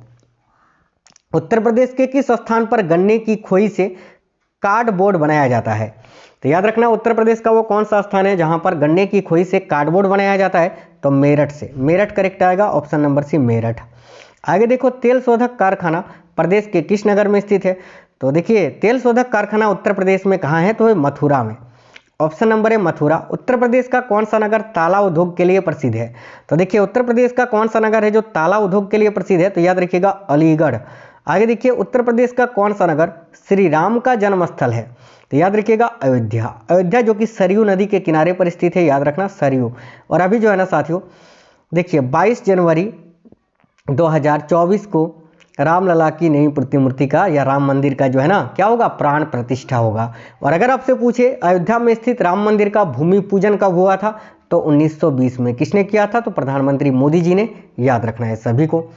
चलिए आगे देखिए, नेक्स्ट क्वेश्चन है, प्रसिद्ध आनंद भवन प्रदेश के किस नगर में स्थित है? तो आनंद भवन जो है ना ये किस नगर में स्थित है? तो याद रखना करेक्ट आएगा प्रयागराज में। आनंद भवन जहां पर इंदिरा गांधी का जन्म हुआ था, याद रखना इंदिरा गांधी का जन्म। ठीक है। उत्तर प्रदेश के निम्नलिखित में से किस नगर में कुंभ मेला लगता है? तो देखिएगा कुंभ मेला कहां पर लगता है साथियों? तो इलाहाबाद में। ऑप्शन नंबर भी राइट होगा। उत्तर प्रदेश का कौन सा नगर श्री कृष्ण का जन्म स्थल है? तो श्री कृष्ण का जन्म स्थल है मथुरा। ऑप्शन नंबर है मथुरा। उत्तर प्रदेश के किस क्षेत्र में थारू जनजाति निवास करती है? तो याद रखना तराई क्षेत्र में। ऑप्शन नंबर है तराई क्षेत्र। अगला क्वेश्चन है, कर्णवास प्रदेश के किस जिले में स्थित है? तो देखिए कर्णवास जो है ना उत्तर प्रदेश के बुलंदशहर में स्थित है साथियों, बुलंदशहर जिले में। Option number D. Uttar Pradesh में ऑपरेशन ग्रीन कब लागू किया गया था? तो देखिए उत्तर प्रदेश में ऑपरेशन ग्रीन जो है ये कब लागू किया गया था? तो 1 जुलाई 2005 को। आगे देखिएगा, उत्तर प्रदेश में दियासलाई उद्योग का प्रमुख केंद्र कहाँ है? तो याद रखिएगा उत्तर प्रदेश में दियासलाई उद्योग का प्रमुख केंद्र ये बरेली में स्थित है। तो ऑप्शन नंबर 1 करेक्ट होगा बरेली। उत्तर प्रदेश में भारतीय सूचना प्रौद्योगिकी संस्थान जहां स्थापित किया गया है वह जगह कौन सा है? तो करेक्ट आएगा इलाहाबाद में। उत्तर प्रदेश का प्रमुख लोकगीत इनमें से कौन सा है? तो देखिए उत्तर प्रदेश का प्रमुख लोकगीत है साथियों बिरहा। ऑप्शन नंबर डी राइट होगा, बिरहा। उत्तर प्रदेश में किसान बही योजना लागू की गई थी कब? काफ़ी अच्छा क्वेश्चन है, तो याद रखना उत्तर प्रदेश में किसान बही योजना की शुरुआत 1992 में हुई थी, 1992 में। आगे देखो जनपद, देखिए जनपद प्राथमिक शिक्षा कार्यक्रम कब प्रारंभ हुआ था? तो राइट आंसर होगा 1994 में, याद रखिए ऑप्शन नंबर बी। उत्तर प्रदेश की सबसे महत्वपूर्ण नकदी फसल कौन सी है? तो गन्ना, याद रखिएगा गन्ना। आगे देखो उत्तर प्रदेश में परमाणु ऊर्जा केंद्र कहां पर स्थापित किया गया है? तो राइट आएगा ऑप्शन नंबर सी, याद रखना नरोरा में। उत्तर प्रदेश के किस जिले में यूरेनियम के सीमित भंडार की खोज की गई है? तो ऑप्शन नंबर डी ललितपुर में, याद रखिएगा। चलिए नेक्स्ट है राजीव गांधी पेट्रोलियम प्रौद्योगिकी संस्थान, ये कहाँ पर स्थित है? तो देखिए राजीव गांधी पेट्रोलियम प्रौद्योगिकी संस्थान जो है ये जायस में है साथियों, उत्तर प्रदेश के जायस में। आगे देखो उत्तर प्रदेश की सर्वाधिक लंबी नहर कौन सी है? ये भी क्वेश्चन रिपीट हो गया है, माफी चाहते हैं। देखो शारदा नहर करेक्ट आएगा। एक दो क्वेश्चन रिपीट हो जाते हैं साथियों, लंबा क्वेश्चन जब बनता है ना तो पता नहीं चलता कि ये क्वेश्चन ऐड किए हैं कि नहीं किए हैं। देखो उत्तर प्रदेश में राष्ट्रीय कथक संस्थान ये कहाँ पर स्थित है? तो याद रखना लखनऊ में, ऑप्शन नंबर डी लखनऊ। उत्तर प्रदेश में सर्वाधिक क्षेत्रफल वाली आम की प्रजाति कौन सी है? तो याद रखना दशहरी, ठीक है, option number D Dasheri correct हो जाएगा। रोजगार की दृष्टि से उत्तर प्रदेश का सबसे बड़ा उद्योग कौन सा है? यानी वह उत्तर प्रदेश का वह उद्योग जो सबसे अधिक रोजगार देता है, तो याद रखना करेक्ट आएगा यहाँ हथकरघा उद्योग, ऑप्शन नंबर ए। आगे देखिए उत्तर प्रदेश की जलवायु कैसी है? तो याद रखिएगा उत्तर प्रदेश की जो जलवायु है वह है उष्णकटिबंधीय मानसूनी, ऑप्शन नंबर ए। उत्तर प्रदेश में नॉलेज पार्क की स्थापना जहां की गई वह जगह कौन सी है? तो देखिए उत्तर प्रदेश में नॉलेज पार्क की स्थापना कहां पर की गई है? तो याद रखना करेक्ट आंसर हो जाएगा ग्रेटर नोएडा में, ऑप्शन नंबर डी। चलिए आगे देखिए उत्तर प्रदेश का नौचंदी मेला जो है, प्रसिद्ध नौचंदी मेला, ये कहाँ पर लगता है? तो नौचंदी मेला जो है ना साथियों याद रखिएगा मेरठ में लगता है, ऑप्शन नंबर सी करेक्ट होगा मेरठ। आगे देखो किसके छल के कारण तात्या टोपे को गिरफ्तार कर लिया गया था? तो साथियों किसके छल के कारण तात्या टोपे को गिरफ्तार कर लिया गया था? तो मान सिंह के छल के कारण, ऑप्शन नंबर डी मान सिंह। तात्या टोपे को कब फांसी दे दी गई थी? तो देखिए तात्या टोपे को फांसी 1859 ईस्वी में दी गई थी अंग्रेजों के द्वारा, खुली मैदान में हजारों लोगों के बीच में, याद रखना ऑप्शन नंबर सी 1859। देखिए बेलन नदी घाटी की खुदाई किसके निर्देशन में कराई गई थी? तो याद रखिएगा बेलन नदी घाटी की जो खुदाई है वो साथियों याद रखना प्रोफेसर GR शर्मा के नेतृत्व में कराई गई थी या निर्देशन में कराई गई थी। आगे देखिए नेक्स्ट क्वेश्चन है पंडित मदन मोहन मालवीय का जन्म किस वर्ष हुआ था? तो राइट आएगा ऑप्शन नंबर बी 1861 में। इसके अलावा मोतीलाल नेहरू का भी जन्म जो है 1861 में ही हुआ था, ये भी आपको यहाँ याद रखना है जरूर से जरूर। चलिए तो आगे बढ़ते हैं और नेक्स्ट क्वेश्चन देखते हैं। पंडित मोतीलाल नेहरू को कांग्रेस का अध्यक्ष कब बनाया गया था? तो देखिए मोतीलाल नेहरू को कांग्रेस का अध्यक्ष कब बनाया गया था साथियों? तो याद रखना 1919 में, ऑप्शन नंबर सी राइट होगा। चंद्रशेखर आजाद कब शहीद हुए थे? तो इलाहाबाद के अल्फ्रेड पार्क में जब अंग्रेजी पुलिस ने चंद्रशेखर आजाद को घेर लिया था तो उन्होंने स्वयं को अपने आप को गोली मार ली थी। कब? तो 1931 में, ऑप्शन नंबर बी। आगे देखिए मध्य पाषाणकालीन स्थल जो है, देखिए सराय नाहर राय उत्तर प्रदेश के किस जनपद में स्थित है? तो करेक्ट आएगा साथियों याद रखना प्रतापगढ़ जनपद में, ऑप्शन नंबर सी प्रतापगढ़। अगला है निम्नलिखित में से कौन सा नौपाषाणिक स्थल उत्तर प्रदेश में स्थित है? तो इनमें से कौन सा नौपाषाणिक स्थल है जो कि उत्तर प्रदेश में है? तो देखिए करेक्ट आएगा ऑप्शन नंबर बी, याद रखना कोल्डी हवा, ठीक है।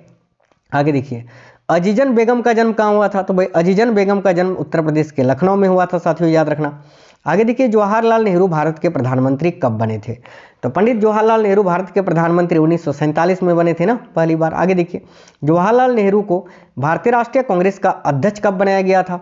तो महासचिव 23 में और अध्यक्ष 1929 में बनाया गया था लाहौर अधिवेशन में, तो ऑप्शन नंबर बी करेक्ट होगा। उत्तर प्रदेश के किस पुरापाषाणिक स्थल से अस्थि निर्मित मातृ देवी की प्रतिमा प्राप्त हुई है? काफी अच्छा क्वेश्चन है, याद रखना लोहदा नाला क्षेत्र से, ऑप्शन नंबर सी लोहदा नाला क्षेत्र। आगे देखिए उत्तर प्रदेश के किस नवपाषाणिक पुरास्थल से धान की खेती के साक्ष्य मिले हैं? तो यहां भी आपका करेक्ट आंसर आएगा कोल्डी हवा से, ऑप्शन नंबर डी। अगला क्वेश्चन है पंडित जवाहरलाल नेहरू का जन्म कब हुआ था? तो पंडित जवाहरलाल नेहरू जी का जन्म जो है ये 1889 में हुआ था, याद रखना इलाहाबाद में। आगे देखिए 1857 के विद्रोह में किसको पकड़ने हेतु अंग्रेजों ने 1 लाख का इनाम रखा था? अभी मैंने आपको बताया नाना साहब को पकड़ने के लिए। आगे देखिए पंडित मदन मोहन मालवीय किस गोलमेज सम्मेलन में भाग लिया था? तो याद रखना द्वितीय। देखिए दूसरा जो गोलमेज सम्मेलन था 1931 में जो हुआ था, जिसमें गांधी जी ने भी भाग लिया था, तो कांग्रेस की ओर से प्रतिनिधित्व करने के लिए गांधी जी मदन मोहन मालवीय को भेजा गया था, याद रखना। ठीक है, तो गांधी जी के साथ मदन मोहन मालवीय भी शामिल थे इसमें द्वितीय गोलमेज सम्मेलन में, याद रखना है सभी को। आगे देखिए राज्य के किन जिलों में या किन जिलों से नवपाषाणिक स्थल या नवपाषाणकालीन साक्ष्य प्राप्त हुए हैं? ए इलाहाबाद, बी मिर्जापुर, सी सोनभद्र या डी प्रतापगढ़? तो याद रखना ऑप्शन नंबर डी इन चारों जगह से। ठीक है, इलाहाबाद, मिर्जापुर, सोनभद्र और प्रतापगढ़ से। जवाहरलाल नेहरू को भारतीय राष्ट्रीय कांग्रेस का महासचिव कब बनाया गया था?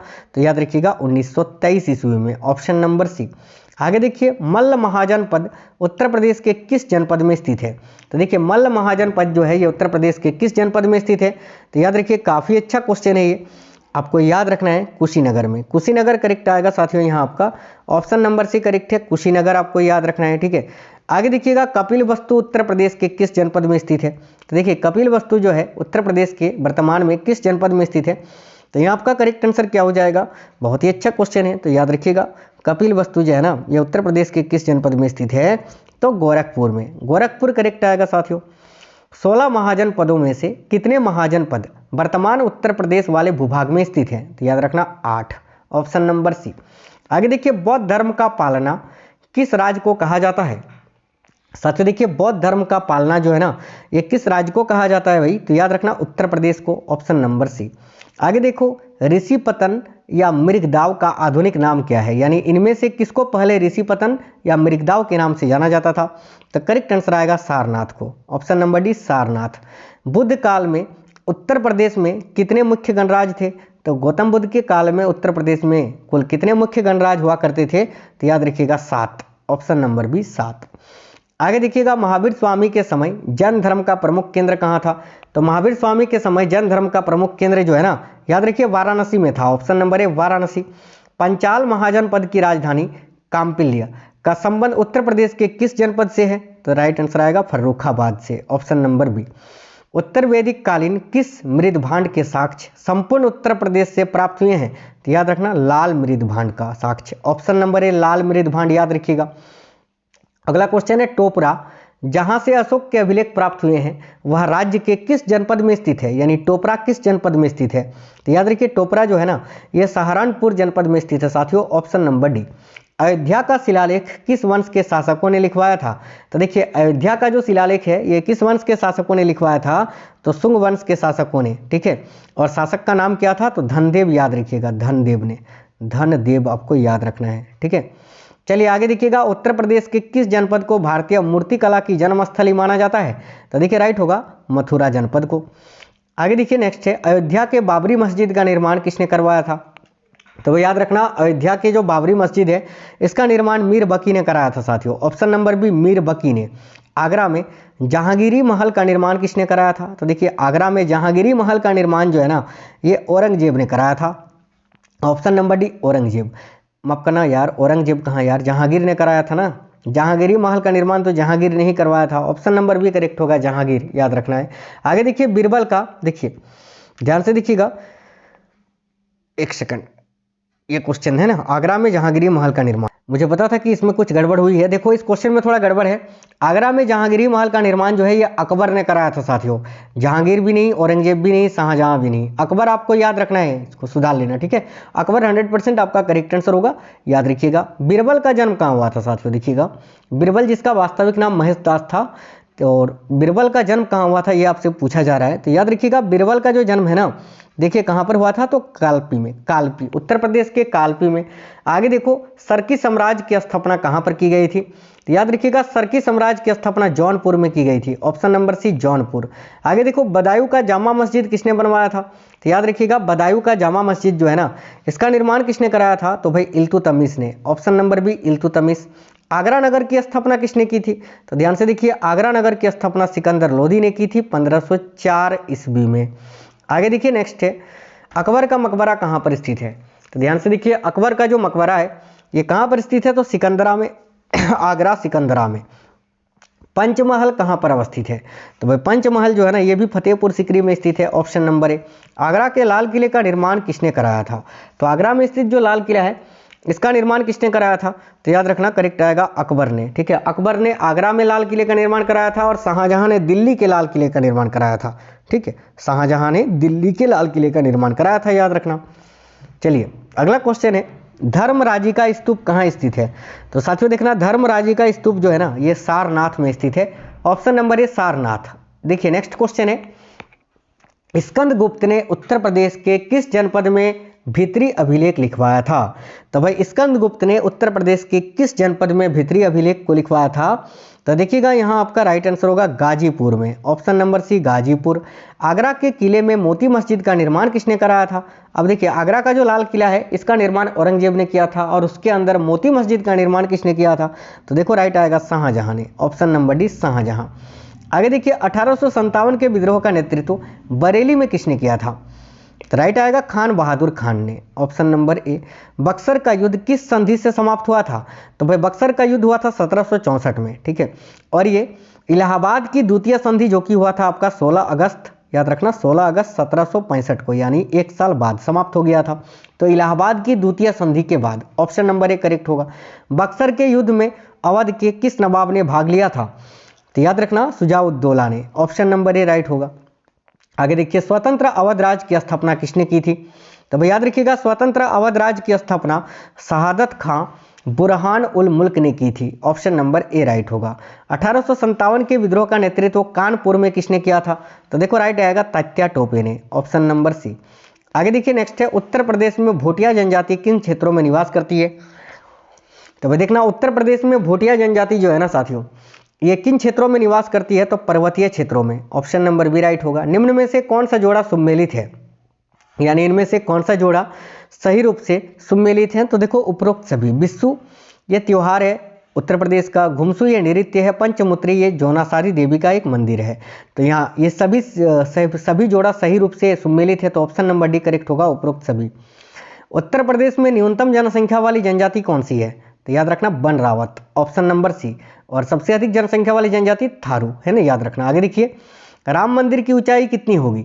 अयोध्या में जो नवनिर्मित साथियों राम मंदिर है उसकी कुल ऊंचाई कितनी है ये पूछा जा रहा है। तो याद रखना 161 feet, option number A correct हो जाएगा। देखिए मंदिर की लंबाई की अगर बात करें तो पूर्व से पश्चिम, ठीक है, देखिए पूर्व से पश्चिम की ओर 380 फीट, और चौड़ाई अगर बात करें देखिए चौड़ाई जो है ना 250 फीट है और इसकी ऊंचाई 161 फीट रहेगी, याद रखना। राम मंदिर में कुल कितने खंभे हैं? तो अयोध्या में स्थित राम मंदिर में 392 खंभे हैं, ये भी आपको याद रखना है। राम मंदिर में कितने मंडप होंगे? तो भाई अयोध्या में स्थित राम मंदिर में कुल कितने मंडप होंगे? तो याद रखिएगा यहाँ पर 5 मंडप, और वो 5 मंडप कौन कौन से हैं देख लीजिए। एक आपका नृत्य मंडप, एक रंग मंडप, एक सभा मंडप, एक आपका प्रार्थना मंडप और एक कीर्तन मंडप, 5 मंडप होंगे, याद रखना। आगे देखिए अयोध्या राम मंदिर का भूमि पूजन एवं शिलान्यास कब किया गया था? तो राइट आएगा 5 अगस्त 2020 को प्रधानमंत्री मोदी जी के द्वारा, याद रखना। अयोध्या विवाद फैसला बाद जो है राम मंदिर शिलान्यास को कुल कितने दिन लग गए थे? तो करेक्ट आएगा यहाँ 30 साल 8 महीने और 27 दिन। आगे देखिए अयोध्या किस राज्य में स्थित है? तो राइट आएगा option number C Uttar Pradesh में। चलिए शेख सलीम चिश्ती का मकबरा कहाँ पर स्थित है? क्वेश्चन नंबर 400 है, ध्यान से देखना। शेख सलीम चिश्ती का मकबरा कहाँ पर स्थित है? तो करेक्ट आएगा फतेहपुर सीकरी में। और 100 क्वेश्चन बच के रह गए, वो भी बहुत ही महत्वपूर्ण है, तो चलिए देख लेते हैं। क्वेश्चन नंबर 401 है, 1857 की क्रांति के दौरान किसे अवध का नवाब घोषित किया गया था? तो साथियों 1857 की क्रांति के दौरान अवध का नवाब किसे घोषित किया गया था? तो याद रखना ऑप्शन नंबर बी करेक्ट आएगा, बिरजिस कादिर को, ठीक है, बिरजिस कादिर।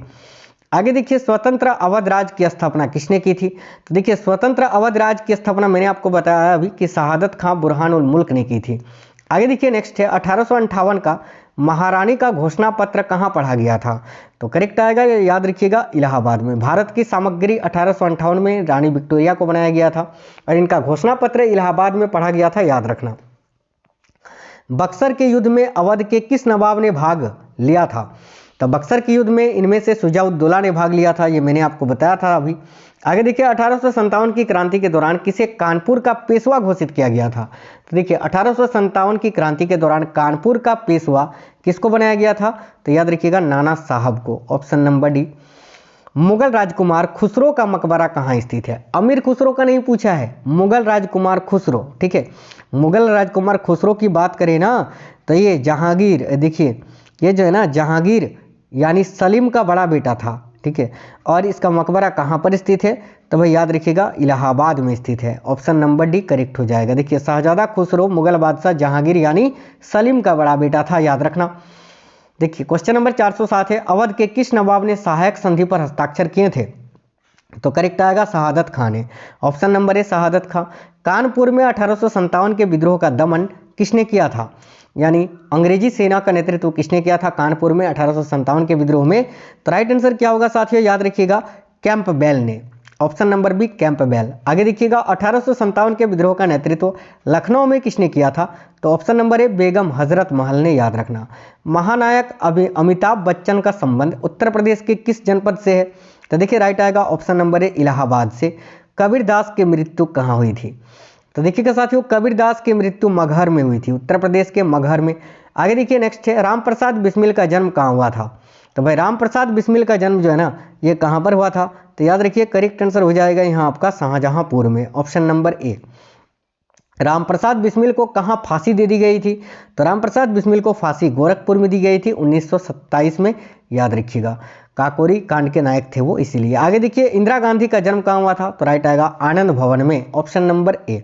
इंदिरा गांधी का जन्म कहाँ हुआ था, ये क्वेश्चन भी रिपीट हो गया है साथियों, एक दो क्वेश्चन हो जाता है, आनंद भवन याद रखना। चंद्रशेखर आजाद का जन्म कहाँ हुआ था, ये देखिएगा, तो देखिए चंद्रशेखर आजाद का जो जन्म है ये कहाँ पर हुआ था भाई, तो याद रखिए उन्नाव में, ऑप्शन नंबर सी उन्नाव।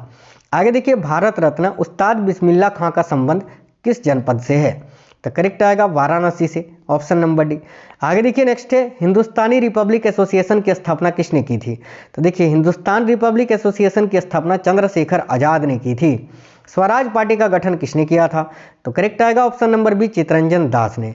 आगे देखिए रानी लक्ष्मीबाई का जन्म कहाँ हुआ था, तो ऑप्शन नंबर आपका ना वाराणसी में इनका जन्म हुआ था, देखिएगा रानी लक्ष्मीबाई का जन्म वाराणसी में हुआ था, option number B.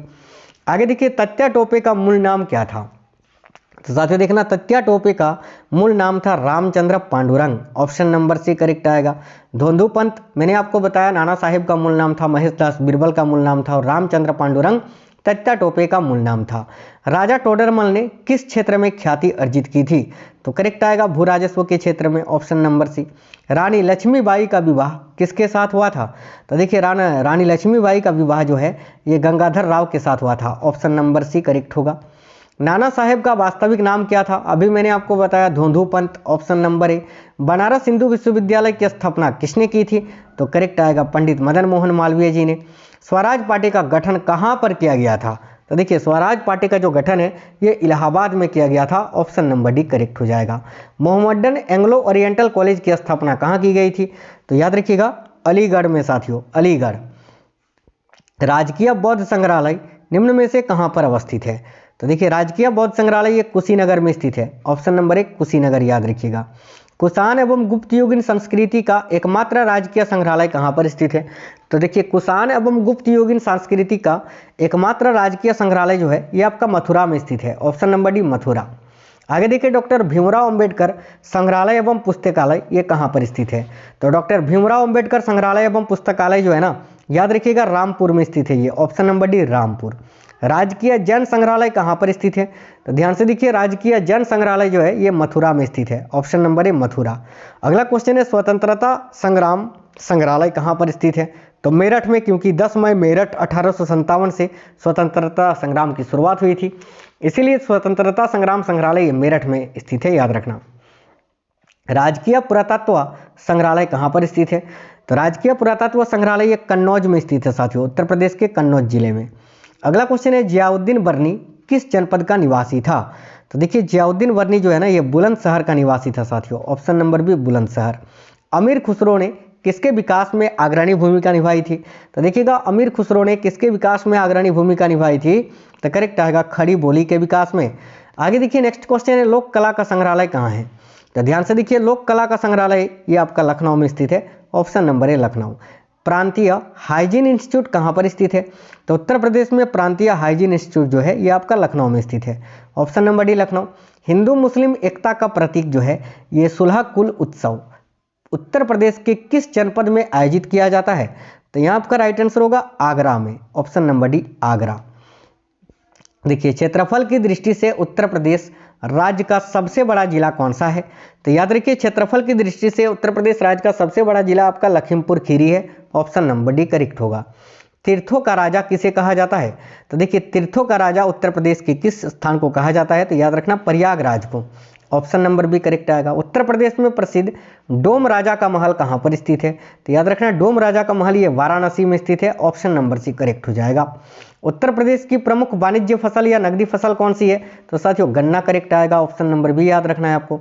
Uttar Pradesh के खिलाड़ी मोहम्मद कैफ किस खेल से संबंधित है? तो उत्तर प्रदेश के खिलाड़ी हैं मोहम्मद कैफ और इनका संबंध किस खेल से है? तो याद रखना क्रिकेट से। ऑप्शन नंबर एक क्रिकेट।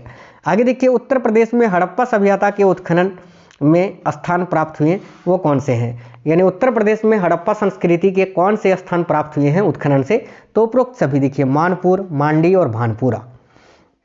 आगे देखिए उत्तर प्रदेश की कुल कार्यशील जनसंख्या का कितना प्रतिशत कृषि क्षेत्र में नियोजित है?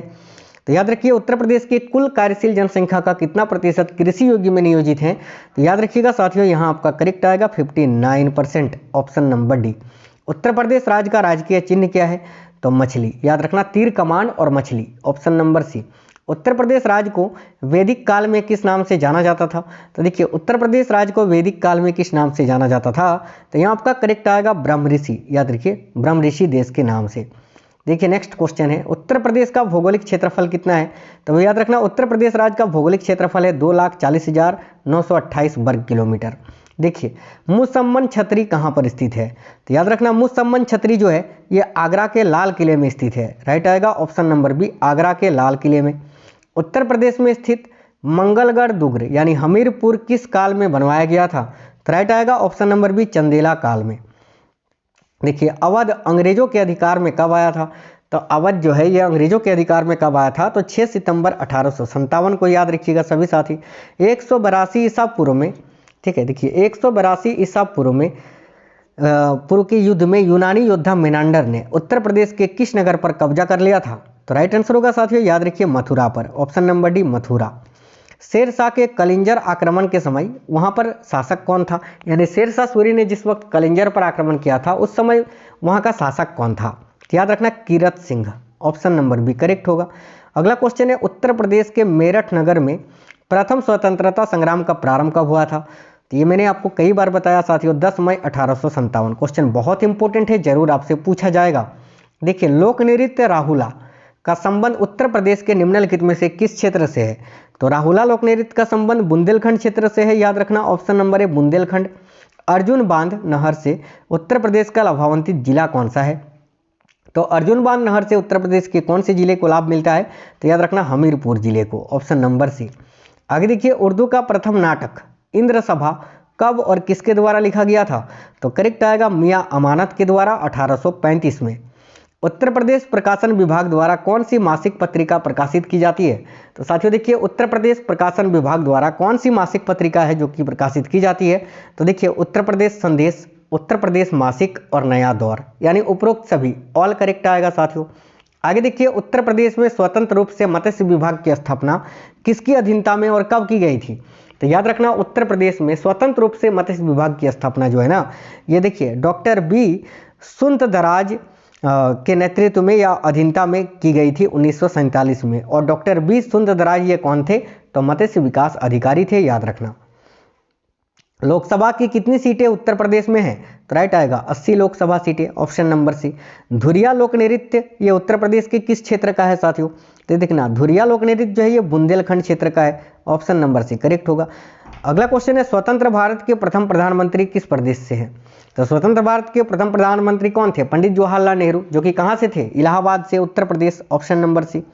आगे देखिएगा भारत में उत्तर प्रदेश जिस पैदावार का सबसे बड़ा उत्पादक है वो क्या है? तो खाद्यान्न उत्पादक का। Option number B. Uttar Pradesh के खिलाड़ी सुरेश रैना किस खेल से संबंधित हैं? तो सुरेश रैना जो कि क्रिकेटर है। ऑप्शन नंबर ए क्रिकेट से।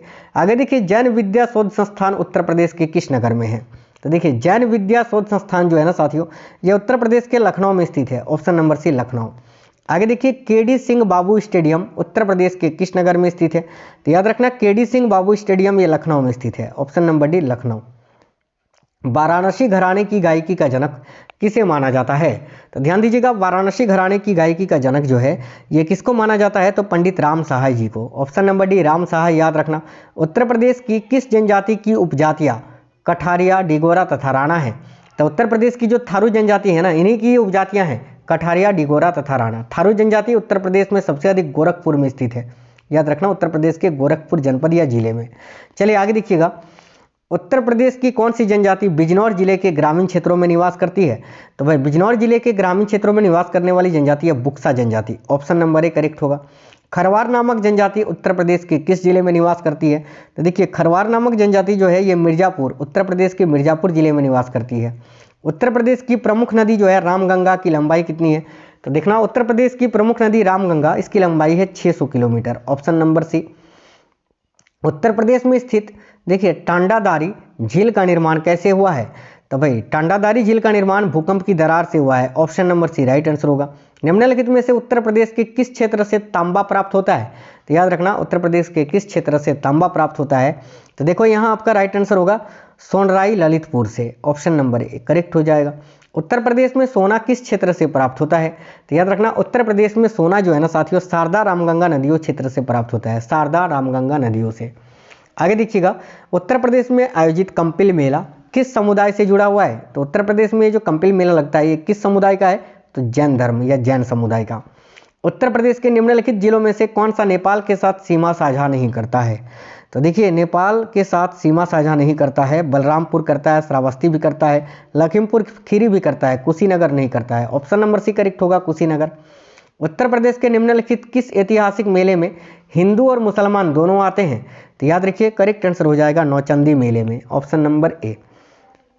देखिए advance level telecommunication training centre जो है ALTTC ये उत्तर प्रदेश के किस शहर में स्थित है? तो याद रखना करेक्ट आएगा गाजियाबाद में। Option number D Ghaziabad. मार्च से जून तक कौन सा मौसम रहता है? तो भाई उत्तर प्रदेश में मार्च से जून तक कौन सा मौसम रहता है? करेक्ट आएगा ग्रीष्म मौसम, ग्रीष्म ऋतु। Option number C. आगे देखिए अक्टूबर से फरवरी तक कौन सा काल होता है उत्तर प्रदेश में? तो अभी अक्टूबर से फरवरी के बीच में ही है ना, शीतकाल है। ऑप्शन नंबर ए शीतकाल। आगे देखो उत्तर प्रदेश अग्रणी उत्पादक है किसका? तो भाई देखना उत्तर प्रदेश जो है ना साथियों गेहूं, गन्ना और आलू का अग्रणी उत्पादक है। तो ऑप्शन नंबर ए राइट होगा। उत्तर प्रदेश में पान के देखिए उत्तर प्रदेश में पान उत्पादन के लिए कौन सा जिला विशेष रूप से प्रसिद्ध है? तो याद रखिएगा पान का उत्पादन सबसे अधिक उत्तर प्रदेश में महोबा में होता है, महोबा। उत्तर प्रदेश में पाए जाने वाले प्रमुख खनिज कौन से हैं? तो भाई उत्तर प्रदेश में पाए जाने वाले प्रमुख खनिज है रॉक फास्फेट तथा डोलामाइट। याद रखिएगा डोलोमाइट। आगे देखिए निम्न में से कौन सा खनिज उत्तर प्रदेश में नहीं पाया जाता है? तो देखना चूना पत्थर तो पाया जाता है, बॉक्साइट भी पाया जाता है, जिप्सम नहीं है, जिप्सम भी पाया जाता है, अभ्रक नहीं पाया जाता है। अभ्रक सबसे अधिक झारखंड में होता है, याद रखना है आपको। उत्तर प्रदेश के किस खिलाड़ी का संबंध नौकायान से नहीं है? तो देखिए captain S Shekhar, major SK Singh, Rajendra Singh, इन सभी का संबंध नौकायान से है, लेकिन रविंद्रलाल पांडे का संबंध नौकायान से नहीं है। तो ऑप्शन नंबर बी करेक्ट होगा। दैनिक आज समाचार पत्र का प्रकाशन किस वर्ष में प्रारंभ किया गया था? तो देखिए राइट होगा ऑप्शन नंबर डी 1920 में। आगे देखिए नेक्स्ट क्वेश्चन है उत्तर प्रदेश में वैकल्पिक ऊर्जा के तहत किस ऊर्जा के विकास के प्रयास किए जा रहे हैं? तो राइट आएगा सौर ऊर्जा, पवन ऊर्जा और बायो ऊर्जा, उपयुक्त सभी। ऑप्शन नंबर डी करेक्ट होगा। उत्तर प्रदेश में वैकल्पिक ऊर्जा विकास संस्थान यानी नेडा का गठन किस वर्ष किया गया था? तो नेडा का गठन जो है ना साथियों वर्ष 1983 में किया गया था। ऑप्शन नंबर बी राइट होगा। अगला क्वेश्चन है हरदुआगंज। देखिए हरदुआगंज ताप विद्युत केंद्र की स्थापना किस वर्ष की गई थी? तो हरदुआगंज ताप विद्युत केंद्र की स्थापना ये 1942 में की गई थी। ऑप्शन नंबर ए राइट हो जाएगा। ग्रामीण संचार सेवक योजना किस वर्ष शुरू की गई थी? तो देखना उत्तर प्रदेश में ग्रामीण संचार सेवक योजना की शुरुआत हुई थी कब? तो भाई 2002 में। Option number C 2002। अगला क्वेश्चन है बुंदेलखंड या पहाड़ी पठारी क्षेत्र का ढाल किस ओर है? तो बुंदेलखंड या पहाड़ी पठारी क्षेत्र का ढाल ये उत्तर की ओर है, याद रखना। ऑप्शन नंबर डी उत्तर की ओर। प्रदेश का सबसे पश्चिमी जिला कौन सा है? यानी उत्तर प्रदेश का सबसे पश्चिमी जिला कौन सा है, ये पूछा जा रहा है। तो याद रखिएगा Shamli, option number B correct होगा शामली। आगे देखिए, उत्तर प्रदेश सरकार ने किस क्षेत्र में विशिष्ट योगदान के लिए डॉक्टर धर्मवीर भारती पुरस्कार की घोषणा की है।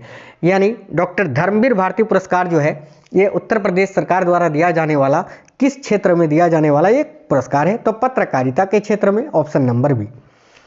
क्वेश्चन नंबर 495, वर्ष 1877 में बाबू तोताराम ने अलीगढ़ से किस पत्र का प्रकाशन शुरू किया था। तो देखिए राइट आंसर हो जाएगा, याद रखना, भारत बंधु नामक पत्र का। आगे देखिए, भारतेंदु हरिश्चंद्र का जन्म उत्तर प्रदेश के किस शहर में हुआ था। तो भाई याद रखिएगा साथियों, देखिए करेक्ट आंसर हो जाएगा वाराणसी में। आगे देखिए नेक्स्ट है, उत्तर प्रदेश में उगाई गई निम्न फसलों में किसकी अवधि न्यूनतम है। तो याद रखना मूंग की, ऑप्शन नंबर डी मूंग। निम्न में से उत्तर प्रदेश का सर्वोच्च खेल सम्मान कौन सा है। तो देखिए लक्ष्मण पुरस्कार और रानी लक्ष्मीबाई पुरस्कार, ये दोनों पुरस्कार उत्तर प्रदेश राज्य का सर्वोच्च खेल सम्मान है, ऑप्शन नंबर सी करेक्ट होगा, उपयुक्त दोनों। क्वेश्चन नंबर 499 है, ध्यान से देखिएगा, उत्तर प्रदेश खेल निर्देशालय निर्धारित मार्गदर्शन नियमों का पालन करने वाले निम्न में से किसे आर्थिक सहायता प्रदान करता है। तो देखना, प्रादेशिक क्रीड़ा संघों को, खेल संस्थाओं को और क्लबों को, यानी उपयुक्त सभी को। आगे देखिए अंतिम क्वेश्चन है, क्वेश्चन नंबर 500, उत्तर प्रदेश सीमांत कृषक किन्हें कहा गया है। यानी उत्तर प्रदेश में सीमांत कृषक जो है किन्हें कहा गया है। इसके बाद में एक क्वेश्चन आपको पूछूंगा, ठीक है, नहीं पूछूंगा नहीं, उसका आंसर भी आपको बता ही देंगे, है ना। 501 क्वेश्चन है टोटल। देखो, उत्तर प्रदेश सीमांत कृषक किन्हें कहा गया है। तो याद रखना, 1 हेक्टेयर से कम भूमि वालों को, ठीक है, जिन किसानों के पास 1 हेक्टेयर से कम भूमि है उनको सीमांत कृषक कहा गया है उत्तर प्रदेश का। और अंतिम क्वेश्चन है, क्वेश्चन नंबर 501 है, वाजिद अली शाह को निर्वासित किया गया था कहाँ। देखिए वाजिद अली शाह ये अवध के अंतिम नवाब थे, अवध के अंतिम नवाब थे ये, और इसको कहाँ निर्वासित किया गया था। तो भाई याद रखिएगा करेक्ट आंसर हो जाएगा कोलकाता। चलिए मैं आपसे एक क्वेश्चन पूछ रहा हूँ, उसका आंसर आप लोग कमेंट बॉक्स में बता दीजिए साथियों, कि भाई उत्तर प्रदेश का राजकीय पुष्प कौन सा है। पुष्प यानी फूल, उत्तर प्रदेश राज्य का राजकीय पुष्प कौन सा है, ये आप हमें इस वीडियो के नीचे कमेंट बॉक्स में कमेंट करके बता दीजिए। और साथियों आपने अपना कीमती समय दिया है इस क्लास में, तो आपको सफलता जरूर मिलेगी और इस क्लास से बहुत सारे क्वेश्चंस आपको देखने को मिलेंगे। आप साथियों बहुत मेहनत करते हैं आपके लिए, एक लाइक जरूर कर देना और कम से कम अपने 5 दोस्तों को इस क्लास को जरूर शेयर करना, क्योंकि आप दूसरों का भला करोगे तो आपके साथ भी हमेशा भला ही होगा। आपने पढ़ लिया, अब अपने 5 दोस्तों को इस वीडियो को जरूर शेयर करिए साथियों। और अगर आप में से कोई भी नए हैं तो चैनल सब्सक्राइब करके बेल आइकन ऑन कर लेना। डेली आपको क्लासेस करवा रहे हैं चैनल के अंदर, ऑलरेडी बहुत सारे इंपॉर्टेंट क्लासेस मैंने करवाए हैं, उनको देख लेना जाकर। एक लाइक और शेयर जरूर कर देना। मिलते हैं नेक्स्ट वीडियो में, तब तक बिल्कुल स्वस्थ रहें। जय हिंद सभी साथियों को, वंदे मातरम।